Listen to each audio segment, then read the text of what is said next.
আগন্তুক বৃষ্টির হাতটা ছেড়ে দিয়ে নিচে পড়ে থাকা চেয়ারে লাথি দিয়ে চেয়ারটা সোজা করে। সবাই চেয়েছে আগন্তুকের দিকে। সে কি করতে চায়? আগন্তুক চেয়ারে নিজের শরীরের সমস্ত ভর দিয়ে বসে পড়ে। পায়ের উপর পা তুলে আরাম করে বসা ব্যাপারটা আগন্তুকের সাথে মিলে যাচ্ছে। যেমন তার স্টাইল তেমন তার অ্যাটিটিউড। আরিফ মারার জন্য এগিয়ে আসবে, তখনই জিহাদ হাত দিয়ে ইশারা করে না মারার জন্য। এটা জিহাদের আড্ডা, এখানে তার রাজত্ব চলে। হঠাৎ কোথা থেকে উড়ে আসা নতুন লোক ঝামেলা করবে, এটা কিভাবে সম্ভব? জিহাদও একটা চেয়ার টেনে বসে পড়ে একেবারে আগন্তুকের সামনাসামনি। এটা আমার আড্ডাখানা, এখানে তোর হিরোগিরি চলবে না। আমি ব্ল্যাকম্যান, তোর আড্ডাখানায় এসে তোকে মেরে আমার কাজ আমি সম্পাদিত করব। ডায়লগ মারছিস নাকি রে? না বে, এটা আমার ডায়লগ না, এটা আমার পাওয়ার। আমার আড্ডায় শুধু আমারই পাওয়ার চলবে, অন্য কারণ না, বুঝতে পেরেছিস তুই? ব্ল্যাকম্যান যেখানে পা রাখে সেই জায়গাটা তার নিজের হয়ে যায়। তোকে যে এতক্ষণ বাঁচিয়ে রেখেছি এটা তোর ভাগ্যের ব্যাপার। আমি ভাগ্য বিশ্বাস করি না, কারণ যে কোনো সময় ভাগ্য পরিবর্তন হয়ে যায়। চলে যায় এখান থেকে যদি সুস্থ অবস্থায় মায়ের কোলে ফিরে যেতে চাস। আগন্তুক জিহাদের কথার তালে হাসতে থাকে। জিহাদও নিজের শঙ্কায় পড়ে গেছে, তার সামনে বসা নতুন আগন্তুকটা কি পাগল নাকি? এই হাসতেছে আবার এই গম্ভীর প্রকৃতির হয়ে যাচ্ছে। হাত দুটো মুষ্টিবদ্ধ করে ভেবে নিয়েছে আজকের ছেলেটাকে কিছু একটা করে ফেলবে। তাই সে সময় নষ্ট না করে ডান পাটা একটু উঁচু করে সামনাসামনি বসা আগন্তুকের বুকে লাথি মারে। আগন্তুকটা নিচে পড়ে যায়, তার মাথা থেকে লম্বা টুপিটা খুলে যায়। আগন্তুক তাড়াতাড়ি করে মাথায় টুপিটা লাগিয়ে নিচে থেকে উঠে দেয়। অনেক সময় পর মারুফের মুখ থেকে একটা বুলি বের হয়। কিরে শালা, তখন তো আমায় একা পেয়ে ডান হাতটা মুছতে দিয়েছিস, এখন ভাইয়ের সঙ্গে কিছু করতে পারছিস না কেন? মারুফের কথাটা যে আগন্তুককে উদ্দেশ্য করে এটা বুঝতে অসুবিধা হয়নি কারোরই। আগন্তুক মারুফের দিকে এগিয়ে আসে। মারুফ এখন আর ভয় পাচ্ছে না, কেননা তার সাথে জিয়াদ সহ দুজন আছে। এই সময় কেবল বোকারাই ভয় পাবে, চালাক চতুর লোক তো মৃত্যুর সামনে থেকে বেঁচে আসতে পারে। মারুফের সামনে এসে দাঁড়ায় আগন্তুক, হাতটা মারুফের কাঁধের উপর রেখে শার্টের কলারটা ঠিক করে বলতে থাকে, আমি দুর্বলদের মারি না, চান্স দেই। তখন তো আমি একা ছিলাম, তাই তুই আমার সাথে খারাপ কিছু করার চেষ্টা করেছিলি। আমি ছিলাম দুর্বল, তুই ছিলিস সবল। তুই দুর্বল ছিলি তাই তোকে ছেড়ে দিয়েছি। এখন তোর সাথে লোক আছে, তুই একটু হলেও সবল হয়েছিস, এখন তোকে আর চান্স দেওয়া যাবে না। তুই আমাকে কি চান্স দিবি? আমি তোকে চান্স দিচ্ছি, চলে যা এখান থেকে। আমি কখন যাব না এটা একমাত্র আমিই ঠিক করি, অন্য কেউ না। এবার পিছন থেকে জিহাদের কণ্ঠ স্বর ভেসে আসে, যেটা আগন্তুককে উদ্দেশ্য করে বলে, তুই আটকা পড়ে গিয়েছিস। চিড়িয়াখানায় সিংহকে তালাবদ্ধ করে রাখা হয়, সে শান্ত হয়ে থাকে, কিন্তু কেউ যদি তাকে অশান্ত করে তাহলে সিংহের একটা গর্জনে সবাই ভয় পেয়ে যায়। এবার তোরাই ভেবে দেখ, শান্ত সিংহকে অশান্ত করে নিজেদের মৃত্যু নিজেরা ডেকে আনবে কিনা। কথাটা শোনা মাত্রই মারুফ তার বাম হাতে আগন্তুককে ধাক্কা দিতে থাকে আর বলতে থাকে, সিংহকে অশান্ত করলে কি হবে রে? আর তুই এত ডায়লগ মারছিস কেন? বৃষ্টির শরীরে প্রথমে কে হাত দিয়েছিস? মারুফ ধাক্কা দেওয়া বন্ধ করে দেয় আগন্তুকের কথাটা শোনার সাথে সাথেই, কেননা আগন্তুক কথাটা বলার সময় তার কণ্ঠটা কেমন যেন করে ফেলেছে, এমন কণ্ঠ যে মানুষের জন্য বিপদ ডেকে আনে। মারুফ নির্ভয়ে আগন্তুককে বলতে থাকে, আমি দিয়েছি বৃষ্টির শরীরে প্রথম হাত, তাও আবার খুব খারাপ একটা জায়গায়। মারুফের মুখ থেকে কথাটা বের হওয়ার সাথে সাথেই একটা গুলি করার শব্দ হয়। সবাই হালকা কেঁপে ওঠে। কথা বলার মধ্যে হঠাৎ এমন একটা শব্দ পরিবেশটা কেমন যেন করে ফেলেছে। মারুফ নিজের পেটের উপরে হাত রেখে কেমন যেন অচেতন ব্যথা অনুভব করছে। সে হাতটা চোখের সামনে নিয়ে আসলেই দেখতে পাই তার হাত দুটো লাল রক্তে লেপ্টে আছে। সে আগন্তুকের হাতের দিকে তাকায়। আগন্তুকের ডান হাতে 9mm এর কালো পিস্তলটা রয়েছে। মারুফ চিৎকার দিয়ে নিচে পড়ে যায়। এটা দেখে জিহাদ মারুফের দিকে এগিয়ে আসে। মারুফ কাঁপা কাঁপা গলায় বলতে থাকে, ভাই, এই শালা মাদারচোদ আমাকে গুলি করে দিয়েছে। আবারও গুলি করার আওয়াজে কেঁপে ওঠে ছোট্ট কক্ষটা। এবার একটা না, দুইটা গুলির শব্দ, এমন শব্দ যেন সেই 1971-এর যুদ্ধের কথা মনে করিয়ে দেয়। জিহাদ মারুফকে ছেড়ে পিছনের দিকে তাকায়। আরিফ আর ইউসুফ নিচে পড়ে আছে, তাদের শরীর থেকে রক্ত বের হচ্ছে। এটা দেখে এবার সত্যি সত্যি জিহাদ ভয় পেয়ে গেছে। জিহাদের পাশ থেকে মারুফ কাপা কাপা গলায় বলে, জিয়াদ ভাই, আপনি বাঘের কাছে বন্দী হয়ে গেছেন, চাইলেও আর বাঁচতে পারবেন না। মারুফের শ্বাস আস্তে আস্তে বন্ধ হতে থাকে। জিহাদ বসা থেকে উঠে দাঁড়ায়। কোমরের কভার পয়েন্ট থেকে একটা পিস্তল বের করে আগন্তুককে উদ্দেশ্য করে গুলি করতে যাবে। এর আগে আগন্তুকটা জিহাদের ডান হাতে গুলি চালায়। জিহাদের হাত থেকে পিস্তলটা নিচে পড়ে যায়। নিচে পড়ে থাকা পিস্তলটা দৌড়ে এসে বৃষ্টি হাতে নেয়। আগন্তুক শব্দ করে হেসে চেয়ারে যেয়ে বসে। বৃষ্টিও তার ব্যতিক্রম করলো না, একটা চেয়ার টেনে বসে। জিহাদ অবাক হয়ে তাকিয়ে আছে বৃষ্টির দিকে। মেয়েটাকে এখন থেকে কেমন যেন অচেনা অচেনা লাগছে। জিহাদের এমন চাহনি দেখে বৃষ্টি মুচকি হেসে বলে, কিরে জিহাদ, আমায় দিকে অবাক হচ্ছিস মনে হয়। সত্যি তোকে দেখে এখন মনে হচ্ছে না তুই আমার সাথে বিছানায় রাত এই সম্পর্কে তোর মুখ থেকে আর একটা কথা শুনলে আমার হাতের পিস্তলের সবগুলো বুলেট তোর মুখে ভরে দেব। সত্যি করে বলতে তুই কে? কেন রে, আমায় চিনতে পারছিস না? আমি বৃষ্টি। কিন্তু এখন তোকে কেউ বৃষ্টি বলবে না। মানুষের বাইরের আচরণ দেখে মানুষ বিচার করতে নেই। যে এটা করে সে পৃথিবীর সবচেয়ে বড় বোকালো। আগন্তুক এবার বসা থেকে উঠে দাঁড়ায়। একটু এগিয়ে জিহাদের সামনে দাঁড়িয়ে বলে, তোকে বলেছিলাম আমি যেই শহরে পা রাখি সেই শহরটা আমার হয়ে যায়। তোর মতো পাতিমাস্তান আমার কিছুই করতে পারবে না। জিহাদ মাথাটা নিচু করে রাখে। আগন্তুকের কথাটা কেমন যেন তার কলিজায় জিয়ে লেগেছে। জিহাদ মনে মনে একটা প্রতিজ্ঞা করে নেয়, যেভাবে হোক সে আগন্তুকটাকে মারবে। আজ যদি আমি বেঁচে যাই তাহলে তোর কপালে খুব খারাপ কিছু লেখা আছে। যা, তোকে আজ মারবো না, ছাড় দিলাম। তবে মনে রাখিস, এই শহরের অলিতে গলিতে তোকে দৌড়ে দৌড়ে আমি মারবো। আজকে সময়টা তোর ছিল, তাই আমার এই অবস্থা। আগামীকালকে সময়টা আবার আমারই থাকবে। সময় এমনিতেই কারো হয় না, সময়টা তৈরি করে নিতে হয়। আমি দোয়া করি আগামী সময়টা তোরই যেন হয়, কেননা তোর সময় তোকে মেরে আমি বড় হব। পিছনের দিকে হাঁটা দেয় আগন্তুক। বৃষ্টিও বসা থেকে উঠে দাঁড়িয়ে আগন্তুকের পিছনে পিছনে যেতে থাকে। জিহাদ ডান হাতটা চেপে ধরে ডান হাতটা বেয়ে তাজা রক্তগুলো পড়তে থাকে। আগন্তুক দরজার তালায় একটা গুলি করে তালাটা খুলে যায়। সে আর বৃষ্টি বেরিয়ে পড়ে জিহাদের কাছে ফ্যাক্টরি থেকে। রাত 12:50। রাকেশ, সানি আর নীলা ব্যাংকের সামনে দাঁড়িয়ে আছে। প্রায় 10 মিনিট ধরে তার নিলয়ের জন্য অপেক্ষা করছে, কিন্তু নিলয় এখনো আসতে পারেনি। হয়তো কোনো সমস্যা, তা না হলে নিলয় দেরি করার মতো ছেলে না। আর যেই কথা সেই কাজ, এর মধ্যে কোনো মিস নেই। কিন্তু আজকে লেট করছে কেন? বড় ধরনের সমস্যা না হলে নিলয় এতক্ষণে চলে আসতো। সবার কাঁধে একটা করে কালো কালারের ব্যাগ ঝুলছে, মুখে সাদা কালারের জোকার মাস্ক। এখানে সানি আর নীলা দুজন দুজনকে ভালোবাসে। রাকেশ এখনো সিঙ্গেলই আছে। ভাবতে গেলে তার কপালে একটা মেয়ে আজ পর্যন্ত মিলছে না। সানি আর নীলা দুজন রোমান্টিক প্রেম আলাপ করছে। রাকেশ চুপচাপ হয়ে বোকার মতো শুনে যাচ্ছে, কিছু বলতেও পারছে না, কেননা তারা তিনজনই একে অপরের বেস্ট ফ্রেন্ড। রাকেশের ধৈর্যের সীমা ভেঙে গেছে।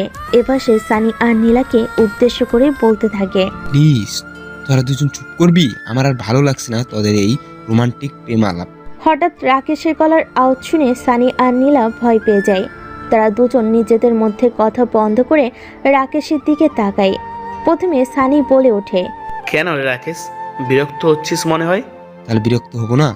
আমি একা একা দাঁড়িয়ে আছি, তা আবার চুপ করে, কিন্তু তোরা দুইজন নিজেদের মধ্যে কথা বলেই যাচ্ছিস। আমি যে এখানে একটা মানুষ দাঁড়িয়ে আছি সেটা মনে হয় তোরা ভুলেই গেছিস।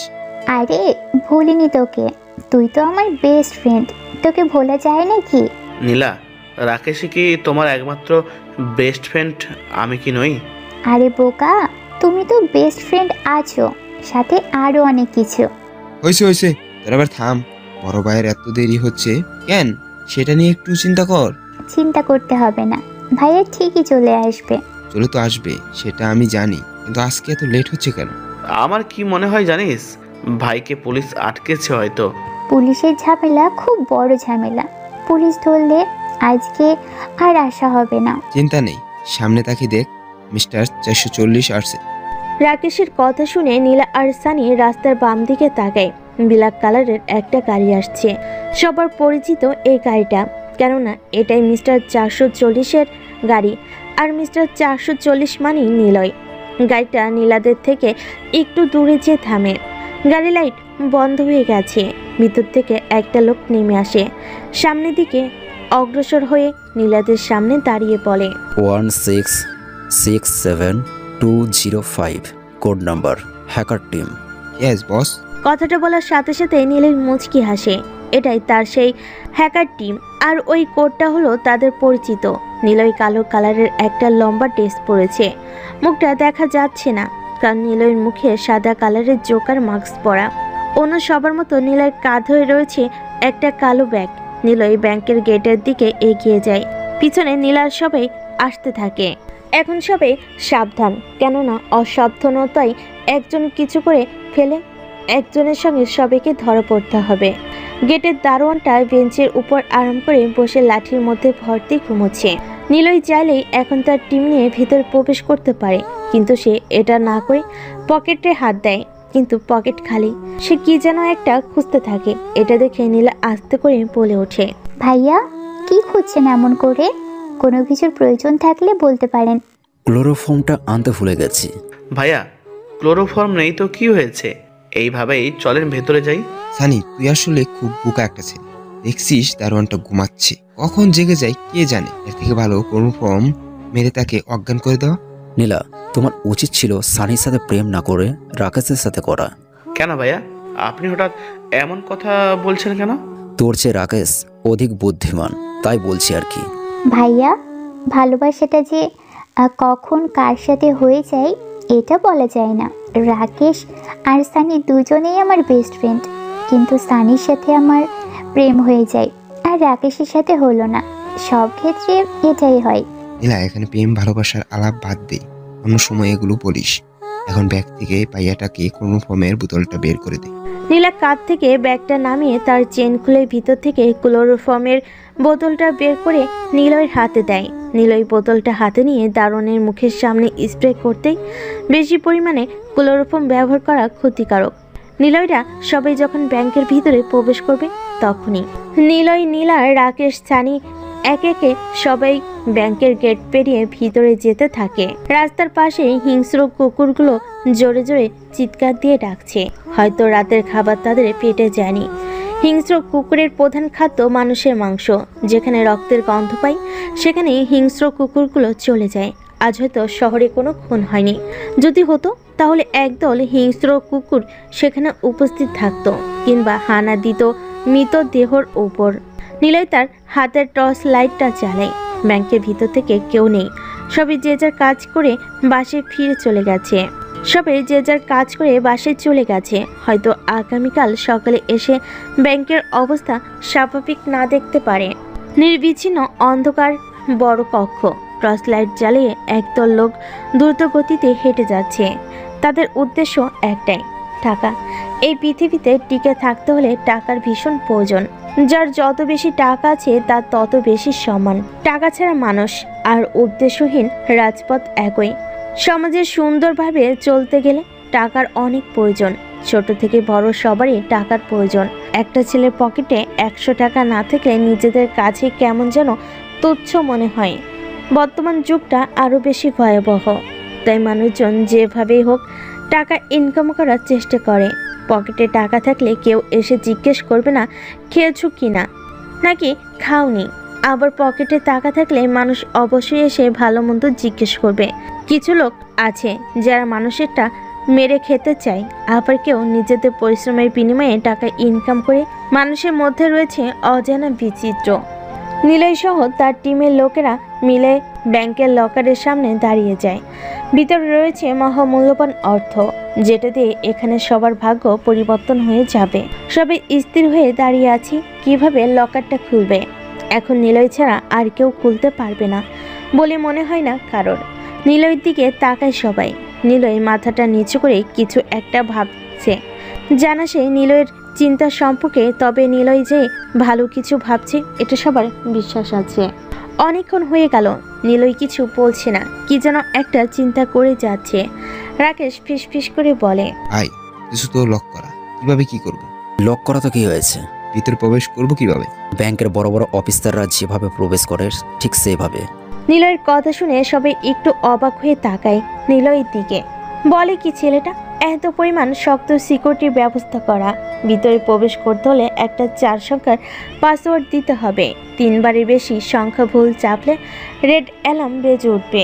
উপস্থিত সবার মনের ভিতর ভয় বিরাজ করছে। ভাইয়া, এখানে তো শক্ত সিকিউরিটির ব্যবস্থা করা। 4 সংখ্যার একটা শক্ত পাসওয়ার্ড দিলে তারপর ভিতরে প্রবেশ করতে পারবো।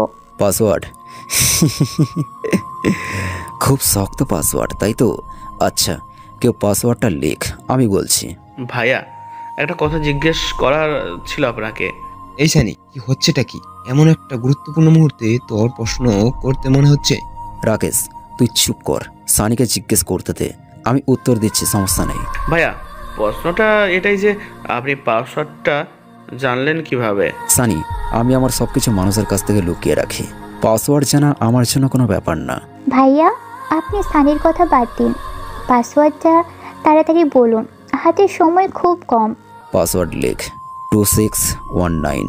নীলার কথা মতো নীলা অনেক সাবধানতার সাথে পাসওয়ার্ডটা লিখে সবাই তাকিয়ে আছে লকারের দিকে। কিন্তু দুঃখের বিষয় এটাই যে পাসওয়ার্ডটা ইনকারেক্ট দেখাচ্ছে।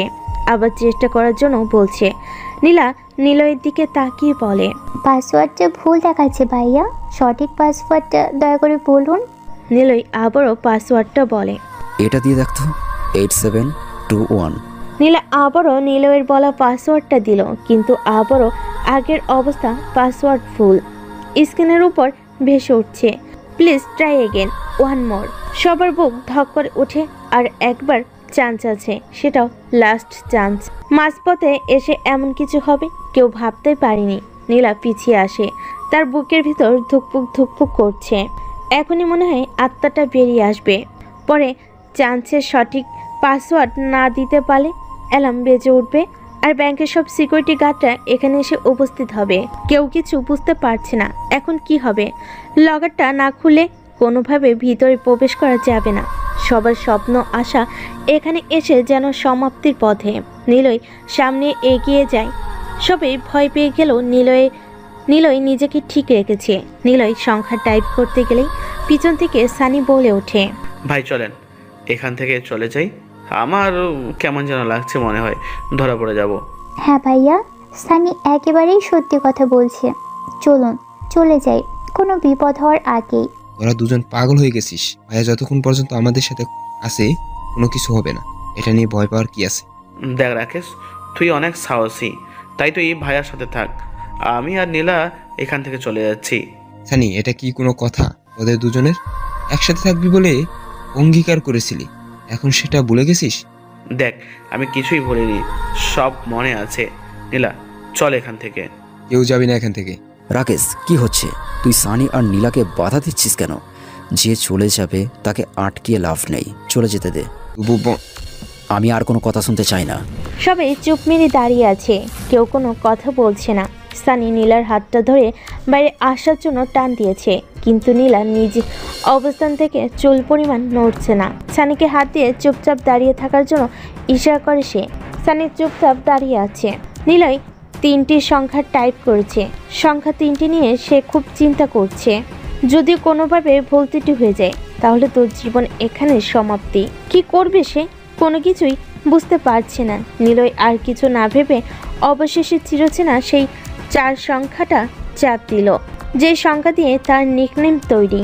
নীলয় যে কখনো ব্যর্থ হয় না, এটা আজকে সে প্রমাণ করে দিল। ব্যাংকের কোষাগার খুলে গেছে। সর্বপ্রথম রাকেশ ভিতরে প্রবেশ করে, তারপর নীলা। কিন্তু সানি নিজ অবস্থান থেকে নড়ছে না, এক জায়গায় স্থির হয়ে দাঁড়িয়ে আছে। নীলয় আশেপাশে তাকিয়ে চেক করে নেয় সব ঠিক আছে কিনা। সে সামনের দিকে তাকাতে দেখতে পায় সানি স্থির হয়ে দাঁড়িয়ে আছে। কি হয়েছে সানি, এমন করে মূর্তির মতো দাঁড়িয়ে আছিস কেন? ভিতরে যাওয়ার ইচ্ছা নেই? জি মানে ওই। তুই এমন করে কথা বলছিস কেন? যা বলার স্পষ্ট করে বল, হাতে সময় অতি সামান্য। সানি মাথাটা নিচু করে কিছু একটা ভেবে নিলয়ের দিকে তাকায়, অতি দূর থেকে বলে ওঠে, আপনার জন্য দাঁড়িয়েছিলাম ভাই। আমার সাথে মিথ্যা কথা বলবি না, জানি আমি তুই কিসের জন্য এখানে দাঁড়িয়ে আছিস। তাহলে সত্যিটা বলেন, কেন দাঁড়িয়ে আছি আমি? সেটা আমার থেকে তুই ভালোই জানিস। এখন ভিতরে চল। সানি কিছু বলতে যেও আর কিছু বলতে পারে না, কেননা হাতে সময় খুবই কম। ঘড়ির কাঁটা থেমে থাকবে না তাদের জন্য। সানি আর নিলয় একসাথে ভিতরে প্রবেশ করে। সবাই যার যার কপালের ফিটিং করা টর্চ লাইটগুলো জ্বালিয়ে নেয়। কোষাগারের ভিতরে টাকা আর টাকা, যে যার মতো করে ব্যাগের মধ্যে টাকাগুলো নিচ্ছে। সবাই সবার ব্যাগটা দিয়ে পূর্ণ করে ফেলেছে, কিন্তু সানি এখনো পরিপূর্ণ করতে পারেনি। সে টাকা হাতে নিয়ে দেখছে আর পাগলের মতো হেসে যাচ্ছে। ছেলেটা এমন করছে যেন এত টাকা কখনো চোখের সামনে দেখেনি। আজকে প্রথম এত টাকা চোখের সামনে দেখে পাগল প্রায় হয়ে গেছে। সানি, তুই কি পাগল হয়ে গেছিস? এমন ভাবে হাসছিস কেন? দেখ ভাই, তুই হাসি থামিয়ে টাকাগুলো ব্যাগে রাখ। যত তাড়াতাড়ি সম্ভব এখান থেকে বের হতে হবে আমাদের। ভাই, আমি সত্যি পাগল হয়ে গিয়েছে। এত টাকা নিজের চোখে যেন বিশ্বাস করতে পারছি না। তুই সত্যি পাগল একটা ছেলে। নে, এবার টাকাগুলো ব্যাগে রাখ। ভাই, আমার মনে হচ্ছে আমি স্বপ্ন দেখছি। কিছুক্ষণ পর ঘুম ভেঙে যাবে। নীলা, তুমি সানিকে বলো কথা বলা বন্ধ করে তাড়াতাড়ি কাজ করতে। আমার কিন্তু ভীষণ রাগ লাগছে। নীলা এতক্ষণ দাঁড়িয়ে দাঁড়িয়ে সানির বোকা বোকা কাহিনীগুলো দেখছিল। এখন নিলয়ের কথা শুনে সে সানির দিকে এগিয়ে যায়। হাঁটুকে বসে সানির ব্যাগে টাকার বান্ডিলগুলো রেখে পরিপূর্ণ করে। সানি ব্যাগটা কাঁধে নেয়। সবাই দাঁড়িয়ে আছে। এখন ব্যাংক থেকে বের হতে পারলেই হবে। সবার মিশন সম্পূর্ণভাবে হয়ে যাবে। নিলয় কোষাগার থেকে প্রথম বের হয়। তার পিছন পিছনে সবাই আসতে থাকে। হঠাৎ সানির মোবাইল ফোনটা বেজে ওঠে। সবার বুকটা কেঁপে ওঠে এমন শব্দে। কে যেন কল দিয়েছে। মোবাইলটা সাইলেন্ট করা ছিল না, যার কারণে অনেকটা জোরে রিংটোন বাজে। নীরব কক্ষে যেন ছোট্ট আওয়াজ হয়, তাহলে সেটা বিকট শব্দে পরিণত হয়। এখন যে মনে হচ্ছে সবার কাছে। রাকেশ সানির হাত থেকে মোবাইলটা নিয়ে ভেঙে ফেলবে।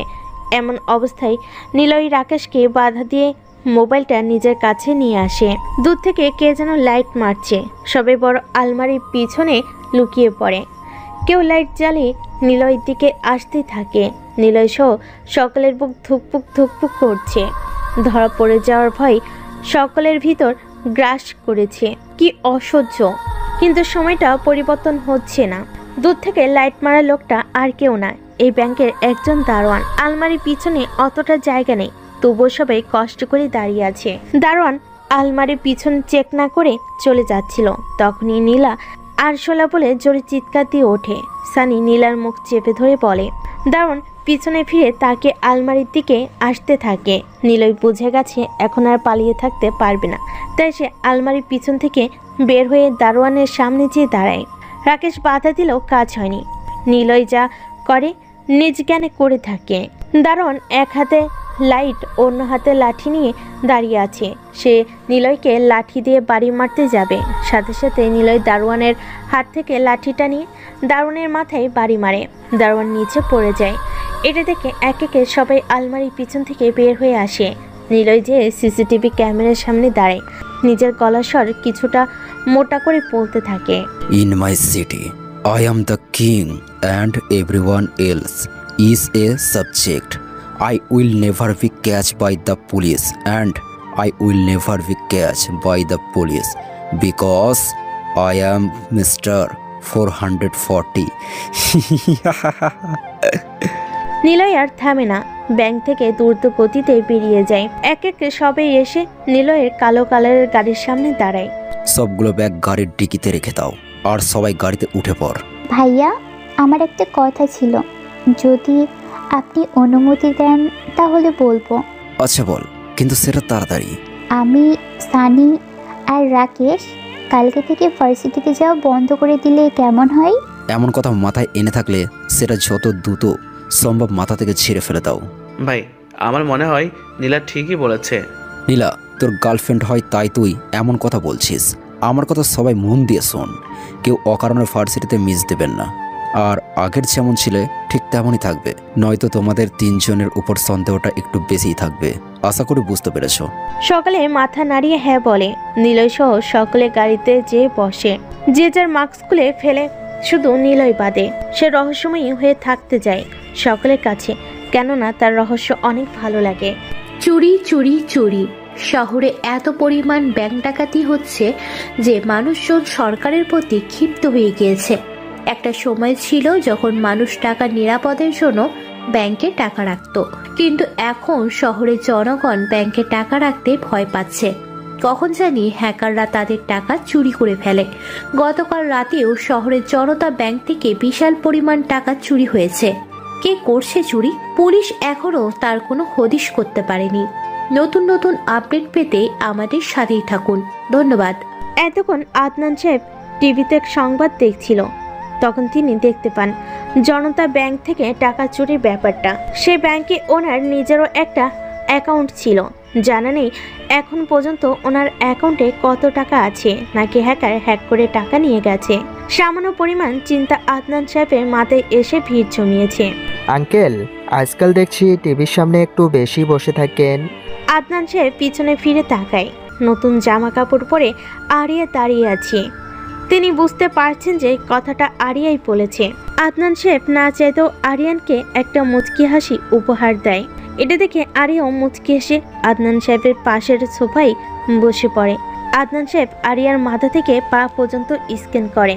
গোলাপি রঙের শার্টের সাথে কালো প্যান্ট ইন করা, কালো কালারের জুতা, বুকে স্টাইলিশ চশমা ঝুলানো।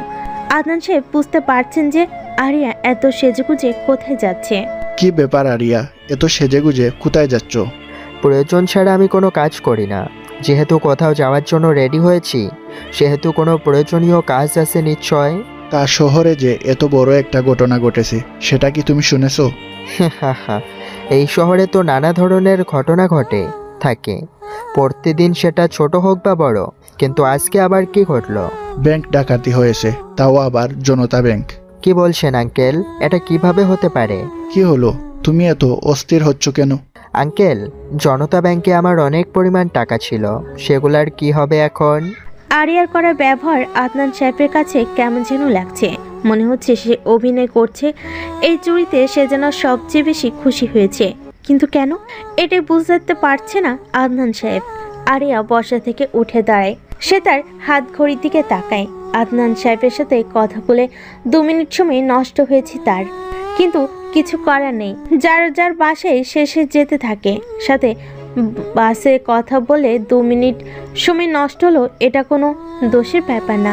আঙ্কেল, আপনার সাথে এখন কথা বলতে পারবো না, তার জন্য দুঃখিত। কেননা সবাই আমার জন্য অপেক্ষা করছে। বেঁচে থাকলে সন্ধ্যায় একসাথে কথা হবে। কথাটা বলে আরিয়া তার স্থানটা ত্যাগ করে আর আদনান সাহেব আরিয়ার যাওয়ার দিকে রহস্যময় দৃষ্টিতে তাকিয়ে আছে। সময় দুপুর 12টা। নিলয় বাস টার্মিনালে দাঁড়িয়ে কারোর জন্য অপেক্ষা করছে।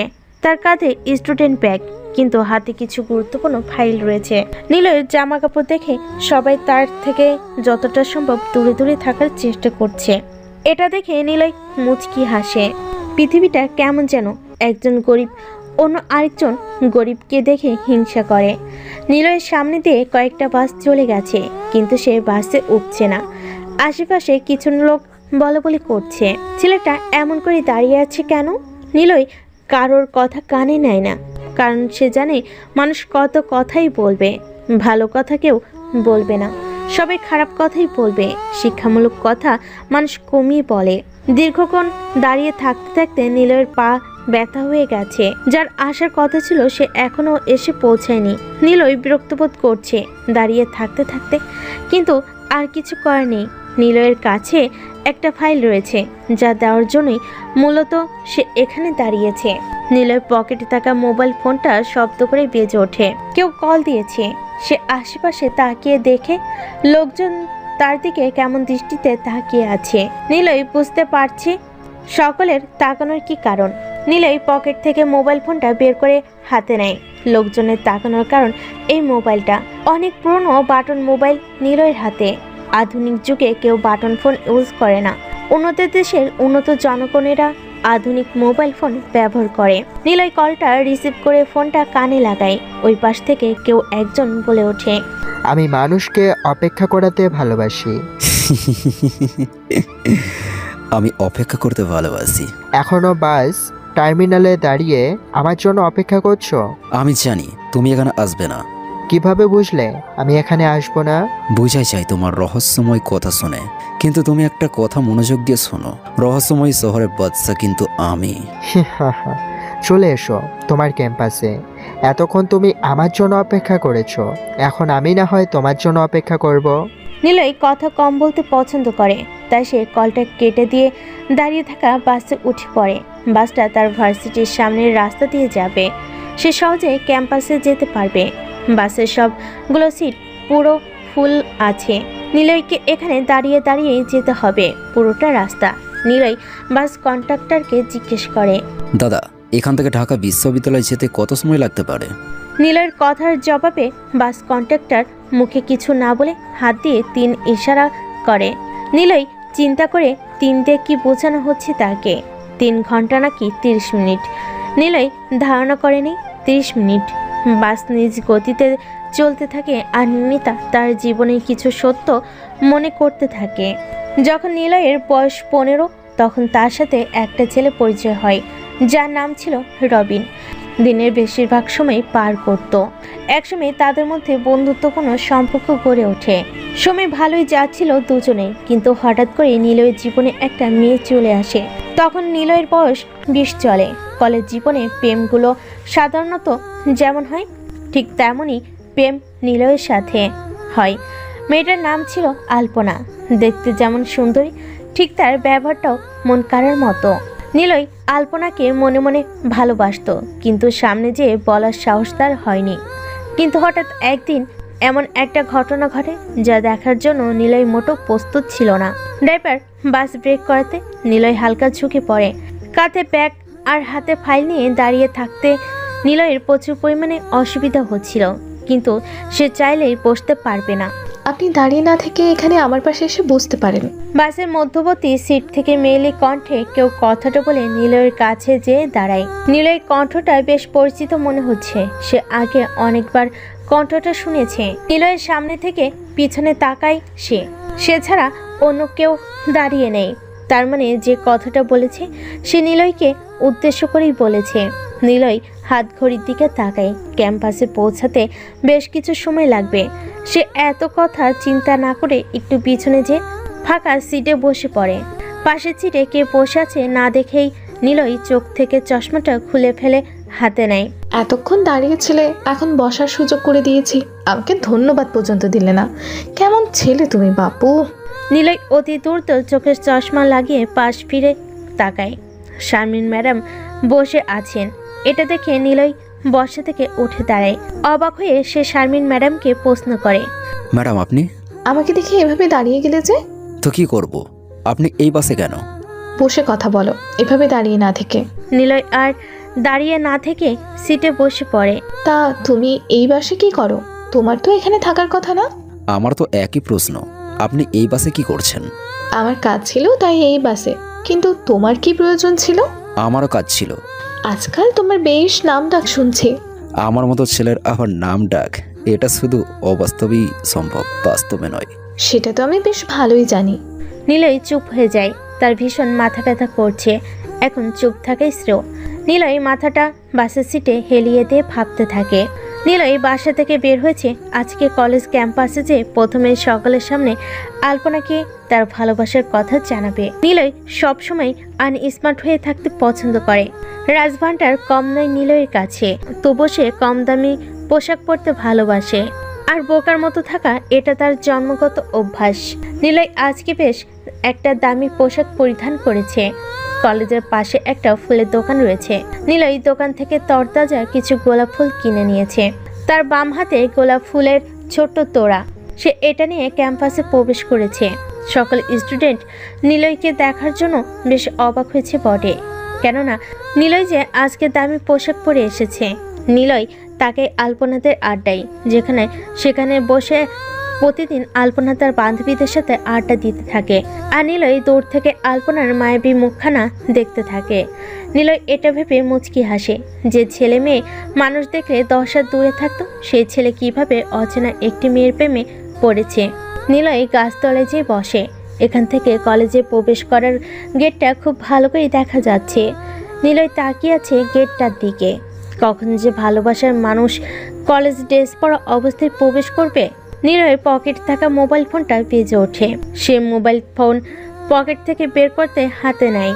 মেসেজ এসেছে, কোনো অ্যাকাউন্ট থেকে 50 লক্ষ টাকা নিলয়ের অ্যাকাউন্টে এসে জমা হয়েছে। নিলয় মুচকি হাসে মেসেজটা দেখে। গতকাল রাতে সে ডাক ওয়েবসাইটে প্রবেশ করেছিল। নিলয়ের অপেক্ষার অবসান ঘটিয়ে কলেজ গেট দিয়ে একটা বাইক প্রবেশ করে। বাইকটা কার সেটা নিলয় বেশ ভালো করেই জানে, কারণ বাইকটা তার প্রাণপ্রিয় বন্ধু রবিনের। নিলয় লক্ষ্য করল রবিনের বাইকের পিছনে ছিটে একজন মেয়ে বসে আছে। মেয়েটার লম্বা চুলগুলোর জন্য চেহারাটা বোঝা যাচ্ছে না। নিলয়ের সামনে এসে রবিন বাইকটা থামায়। বাইক থেকে পিছনের বসা মেয়েটা নেমে দাঁড়ায়, সাথে রবিনও নামে। মেয়েটার চুলগুলো ঠিক বলে নিলয় দেখতে পায় যে মেয়েটা আর কেউ নয়, বরং আলপনা নিজেই। নিলয় কিছু বলতে যাবে, এর আগে রবিন নিলয়কে বলে ওঠে, আমি জানি নিলয় তুই কি ভাবছিস যে আমার বাইকের পিছনে বসা মেয়েটাকে। চল তাহলে পরিচয় করিয়ে দেয়, এটা হলো আলপনা, তোর ভাবি। কথাটা শোনা মাত্রই নীলা বসা থেকে উঠে দাঁড়ায় আর আগন্তুককে প্রশ্ন করে, ভাবি মানে? ভাবি মানে আমার গার্লফ্রেন্ড, তোর ভাবি, বুঝতে পেরেছিস? রবিনের মুখ থেকে কথাটা শোনা মাত্রই নিলয়ের হাত থেকে ফুলের তোড়াটা মাটিতে পড়ে যায়। তার মাথায় যেন সমস্ত আকাশটা ভেঙে পড়েছে। এতদিন নিলয় দূর থেকে যাকে ভালোবেসে এসেছে সে নাকি তার বন্ধু রবিনের গার্লফ্রেন্ড। নিলয় চুপ হয়ে গেছে।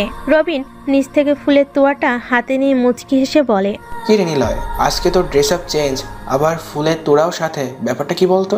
কাউকে প্রপোজ করার চিন্তায় আছিস নাকি? নিলয় মিথ্যা একটা হাসি দিয়ে বলে, যার জন্য হতে চেয়েছিলাম বাদশা, আজকে সে অন্য কারোর রানী। তবে কি জানিস রবিন, এই নিলয় কখনো তার রানীর জন্য নিজের বাদশার চেহারা ছাড়বে না। আমি বাদশা ছিলাম, আছি এবং থাকবো। কাউকে আর কোনো কথা বলার সুযোগ না দিয়েই নিলয় বেরিয়ে আসে কলেজ ক্যাম্পাস থেকে। এরপর আর কখনো নিলয়ের চেহারা দেখেনি কেউ ওই ভালোবাসাহীন শহরে। কি ব্যাপার নিলয়, বাস থেকে নামার ইচ্ছা নেই? না থাকলে বসে থাকো আর আমাকে জায়গা দাও, আমি নামবো। নিলয়ের চোখ জোড়া পেয়ে বন্ধ হয়ে এসেছিল। এতক্ষণ বাসের সিটে হেলান দিয়ে সে তার পিছনের জীবনের ঘটে যাওয়া কিছু ঘটনা মনে করার চেষ্টা করছিল, যেখানে শারমিন ম্যাডামের কথা শুনে সে জাগ্রত হয় আর উঠে দাঁড়িয়ে বাস থেকে নামার জন্য সে অগ্রসর হয়। নিলয়ের বাস থেমে যায়। সামনে ক্যাম্পাস।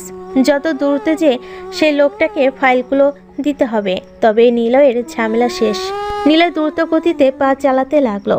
তখনই সে পিছন থেকে শুনতে পায়, মানুষের উপকার করতে নেই, আমাকে একা রেখে বাস থেকে চলে এলে, এখন আবার দ্রুত পা চালিয়ে চলেও যাচ্ছ। বাহ বাহ। নিলয় না চাইতো শারমিন ম্যাডামের জন্য দাঁড়িয়ে থাকে, কিন্তু কিছু করার নেই তার। নিলয় কারোর উপকার করে না, আবার অপকারও করে না। কেননা বর্তমান যুগের মানুষ এমন হয়ে গেছে যে তারা কারোর উপকারের কথা মনে রাখে না, বরং যে উপকার করছে তার খারাপ করার চিন্তা করছে। নিলয় একটা বিষয় নিয়ে খুব ভাবছে, সেটা হলো শারমিন ম্যাডামকে নিয়ে। এই গল্পের নায়িকা কি শেষ পর্যন্ত শারমিন ম্যাডামই হবে নাকি অন্য কেউ? কিন্তু নায়ক কে? নিলয় তো শুধু হ্যাকিং করে, আর তার ইচ্ছে নায়ক নয়, ভিলেন হওয়ার। ছোট থেকে নিলয়ের স্বপ্ন সে বড় হয়ে ভিলেন হবে। নিলয়, তুমি দেখতে বোকাশোকা, কিন্তু তোমার মাথায় অনেক বুদ্ধি আছে বলতে হবে। ম্যাডাম, আমার যদি এতই বুদ্ধি থাকতো তাহলে কবে নিজের ড্রেস আপ চেঞ্জ করে নায়ক হয়ে যেতাম। নিলয়, একটা কথা মনে রাখবে, ড্রেস আপ চেঞ্জ করে ফেললেই তার আসল রূপ ধোঁয়াশা হয়ে যায় না। মানে হলো এটাই যে তুমি রহস্যময় বালক, তুমি রহস্য ভালোবাসো, আর আমি রহস্য উন্মোচন করতে ভালোবাসি।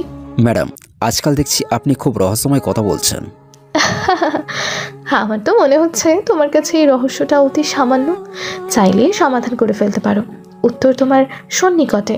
নিলয় আর শারমিন ম্যাডাম একসাথে ক্যাম্পাসে প্রবেশ করেছে। এটা নতুন নয় সবার কাছে। এমন অনেকবার হয়েছে যে নিলয় আর ম্যাম একসাথে এসেছে। নিলয় গুটি গুটি পায়ে এগোচ্ছে আর আশেপাশে তাকাচ্ছে, কাউকে খুঁজে পাচ্ছে না, কিন্তু বলে, তুমি যাকে খুঁজতেছো সে এখন এখানে নেই, পূর্ব পাশে পুকুর পাড়ে বসে আছে। নিলয় শারমিন ম্যাডামের দিকে তার চোখের দৃষ্টি স্থির করে নিয়ে নিলয় যতবার চোখের দিক পরিবর্তন করেছে ততবার ম্যাডাম তাকে কিছু না কিছুর ব্যাপারে সাহায্য করেছে। কিন্তু আজ কেন বাস টার্মিনাল থেকে ক্যাম্পাসে এসেছে শারমিন ম্যাডাম? এটা জানলে কি করবে? নিলয়কে ভাবাচ্ছে বিষয়টা। সে চাইলেই ম্যাডামকে প্রশ্ন করতে পারে না, কেননা ম্যাডাম তার সিনিয়র। ম্যাডাম, আমি তো কাউকে খুঁজতেছি না। নিলয়, তোমার চোখ সম্বন্ধে আমার পড়া শেষ। আমি খুব ভালো করে জানি তুমি এখন কাউকে খুঁজতেছো, আর সে এখন পুকুর পাড়ে বসে আছে। কিন্তু ম্যাডাম, আপনি কিভাবে জানলেন? বললাম তো, আমি রহস্য উন্মোচন করতে ভালোবাসি। তুমি নিলয় চাইলেই আমার রহস্য উন্মোচন করতে পারবে না। যাও তুমি, আমি আসি। শারমিন ম্যাডাম নিলয়ের দিকে তাকিয়ে মুচকি একটা হাসি দিয়ে চলে যায়। নিলয় দাঁড়িয়ে না থেকে পকেট থেকে মোবাইলটা বের করে ওই লোকটাকে কল লাগায়, কিন্তু নাম্বারটা বন্ধ দেখাচ্ছে। নিলয় শারমিন ম্যাডামের কথা মতো পুকুর পাড়ের দিকে যেতে থাকে। সে ভাবছে, শারমিন ম্যাডামকে, তিনি কি সত্যি পেশায় একজন শিক্ষক নাকি ছদ্মবেশী অন্য কেউ? কিছুই বুঝতে পারছে না নিলয়, তবে সে বেশ ভালোই বুঝতে পারছে নিলয়ের অনেক পরিচয়ই প্রকাশ পেয়েছে, কিন্তু নিলয় এখনও ম্যাডামের আসল পরিচয় জানতে পারল না। নিলয় হেঁটে হেঁটে পুকুর পাড়ে এসে দাঁড়ায়। পুকুর পাড়ে লম্বা সিঁড়ির মধ্যে একজন আগন্তুক বসে বসে বাদাম খাচ্ছে। নিলয় বুঝে গেছে যে এটাই সেই লোক যার জন্য সে বাস টার্মিনালে দাঁড়িয়ে অপেক্ষা করছিল। নিলয় কয়েকটা সিঁড়ি বেয়ে নিচের দিকে নামে। সে এখন ঠিক আগন্তুকের পিছনে দাঁড়িয়ে আছে। নিলয়ের মতো মানুষও দেখছি আজকাল কষ্ট করে, এটা কি ভাবা যায়? নিলয় একটু অবাক হয়ে আগন্তুকের মুখ থেকে এমন কথা শুনে সে যেন আগন্তুকের ঠিক নিজ সিঁড়িতে বসে পড়ে। আগন্তুক নিলয়কে দেখে মুচকি হেসে কয়েকটা বাদাম তার দিকে এগিয়ে দেয়। নিলয় বাদাম নেয় না, এক এক করে ফাইলগুলো আগন্তুকের দিকে দিতে থাকে। সেই আগের নিলয় আমার সামনে বসে আছে, যে কাজ ছাড়া কিছুই বলে না, টাকা তার কাছে সব কিছু। মানুষ তার বাইরের অবস্থাকে চাইলে পরিবর্তন করতে পারে, কিন্তু ভিতরের অবস্থা আগের মতোই থেকে যায়। আমি কখন কি করি এটা তো সময়ই বলে দেয়।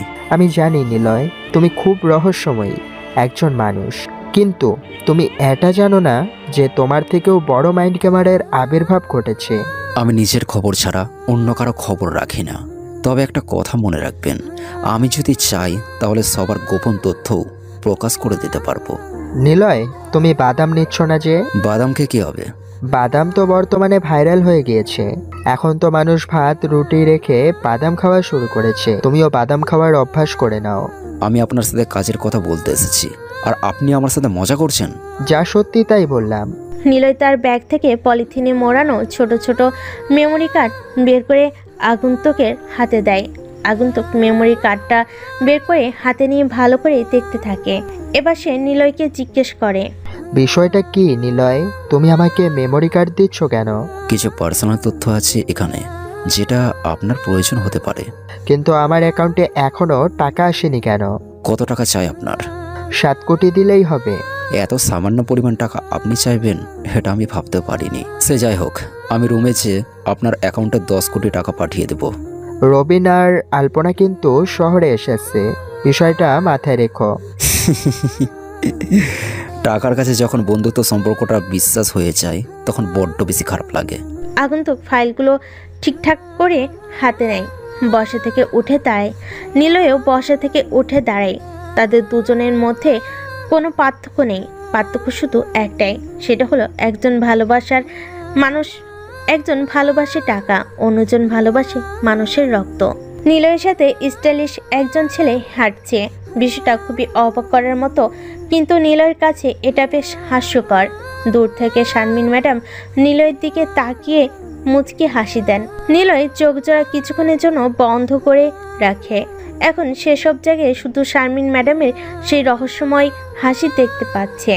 আগন্তুক যে তার দামি গাড়িটার দরজা খুলে বাম পাটা গাড়ির ভিতরে রেখে নিলয়ের দিকে তাকায়। নিলয় চলে যাচ্ছে, তবু আগন্তুক নিলয়কে উদ্দেশ্য করে বলে, আমি জানি আমি কখনো মিস্টার 440 হতে পারবো না, তবে সকলের মাঝে আমি মিস্টার 420 হয়ে থাকতে চাই। কথাটা শোনা মাত্রই নিলয় পিছনের দিকে তাকিয়ে আগন্তুককে একটা মুচকি হাসি উপহার দেয়। আগন্তুক নিলয়ের হাসির মানে বুঝতে পেরে গেছে। মিস্টার 440 সব চাইতে তার শহরের মিস্টার 420-এর অস্তিত্ব দেওয়া কোনো ব্যাপার না, তবে হতে চলেছে মিস্টার 420-এর আবির্ভাব। সবই যেন অজানা রহস্য। নিলয় বর্তমানে আবদ্ধ একটা কক্ষে অবস্থান করছে। আশপাশে রয়েছে অনেক বড় বড় কম্পিউটার।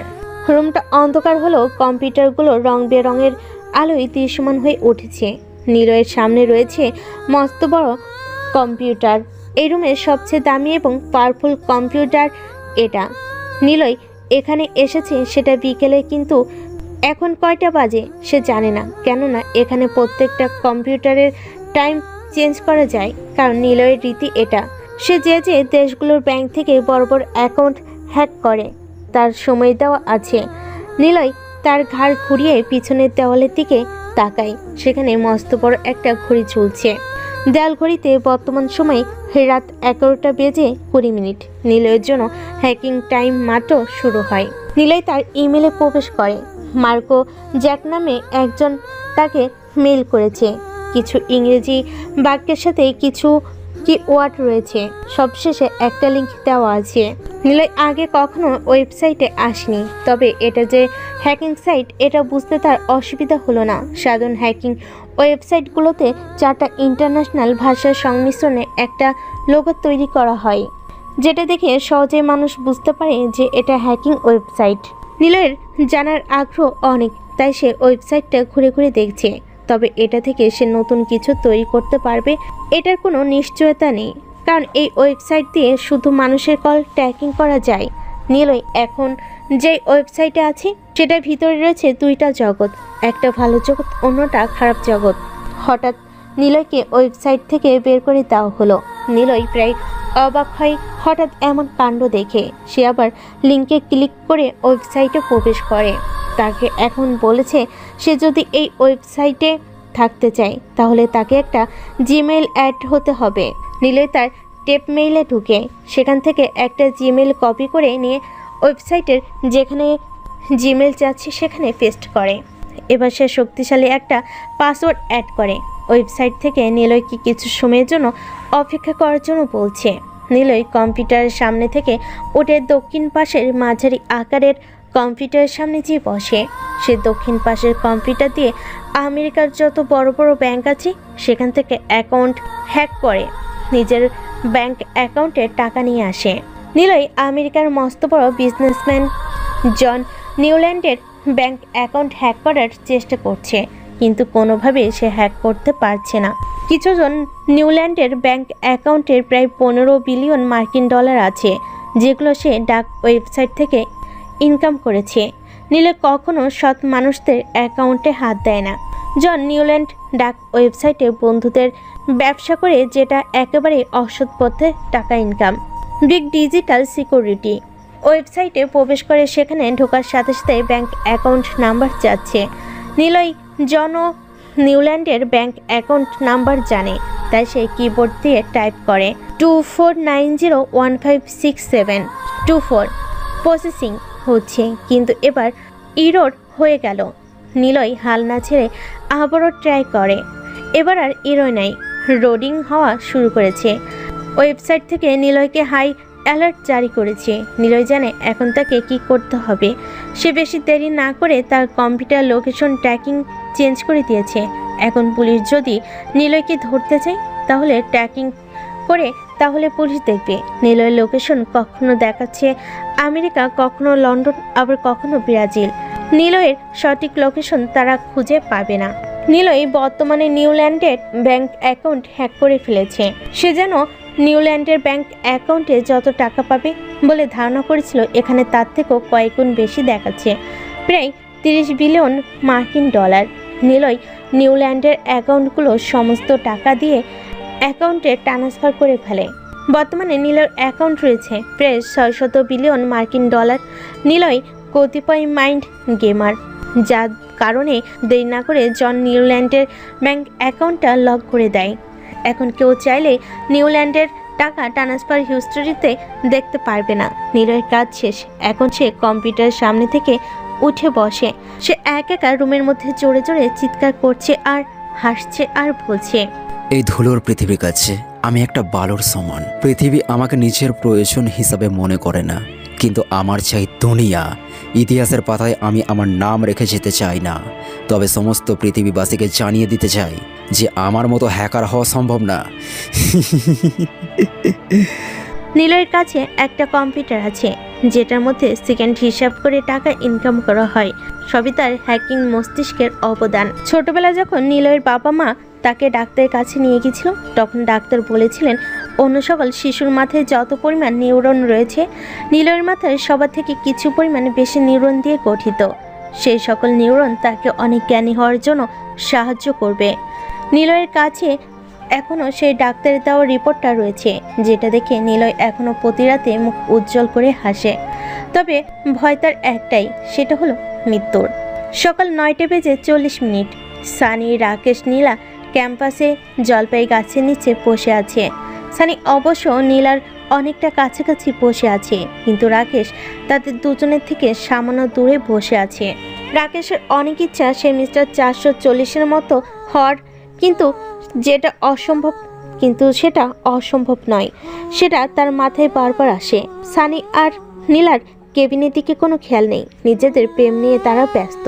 সানিয়া, নীলা, তোদের আমি আজকে শেষবারের মতো বলছি, যদি প্রেম করার ইচ্ছে হয় তাহলে পার্কে চলে যা, নয়তো নীরব জায়গায়। কিন্তু তোরা আমার সাথে বসে এগুলো করিস, কোথায় 3জন মিলে আড্ডা দিব তা না করে দুজনকে নিয়ে ব্যস্ত থাকিস।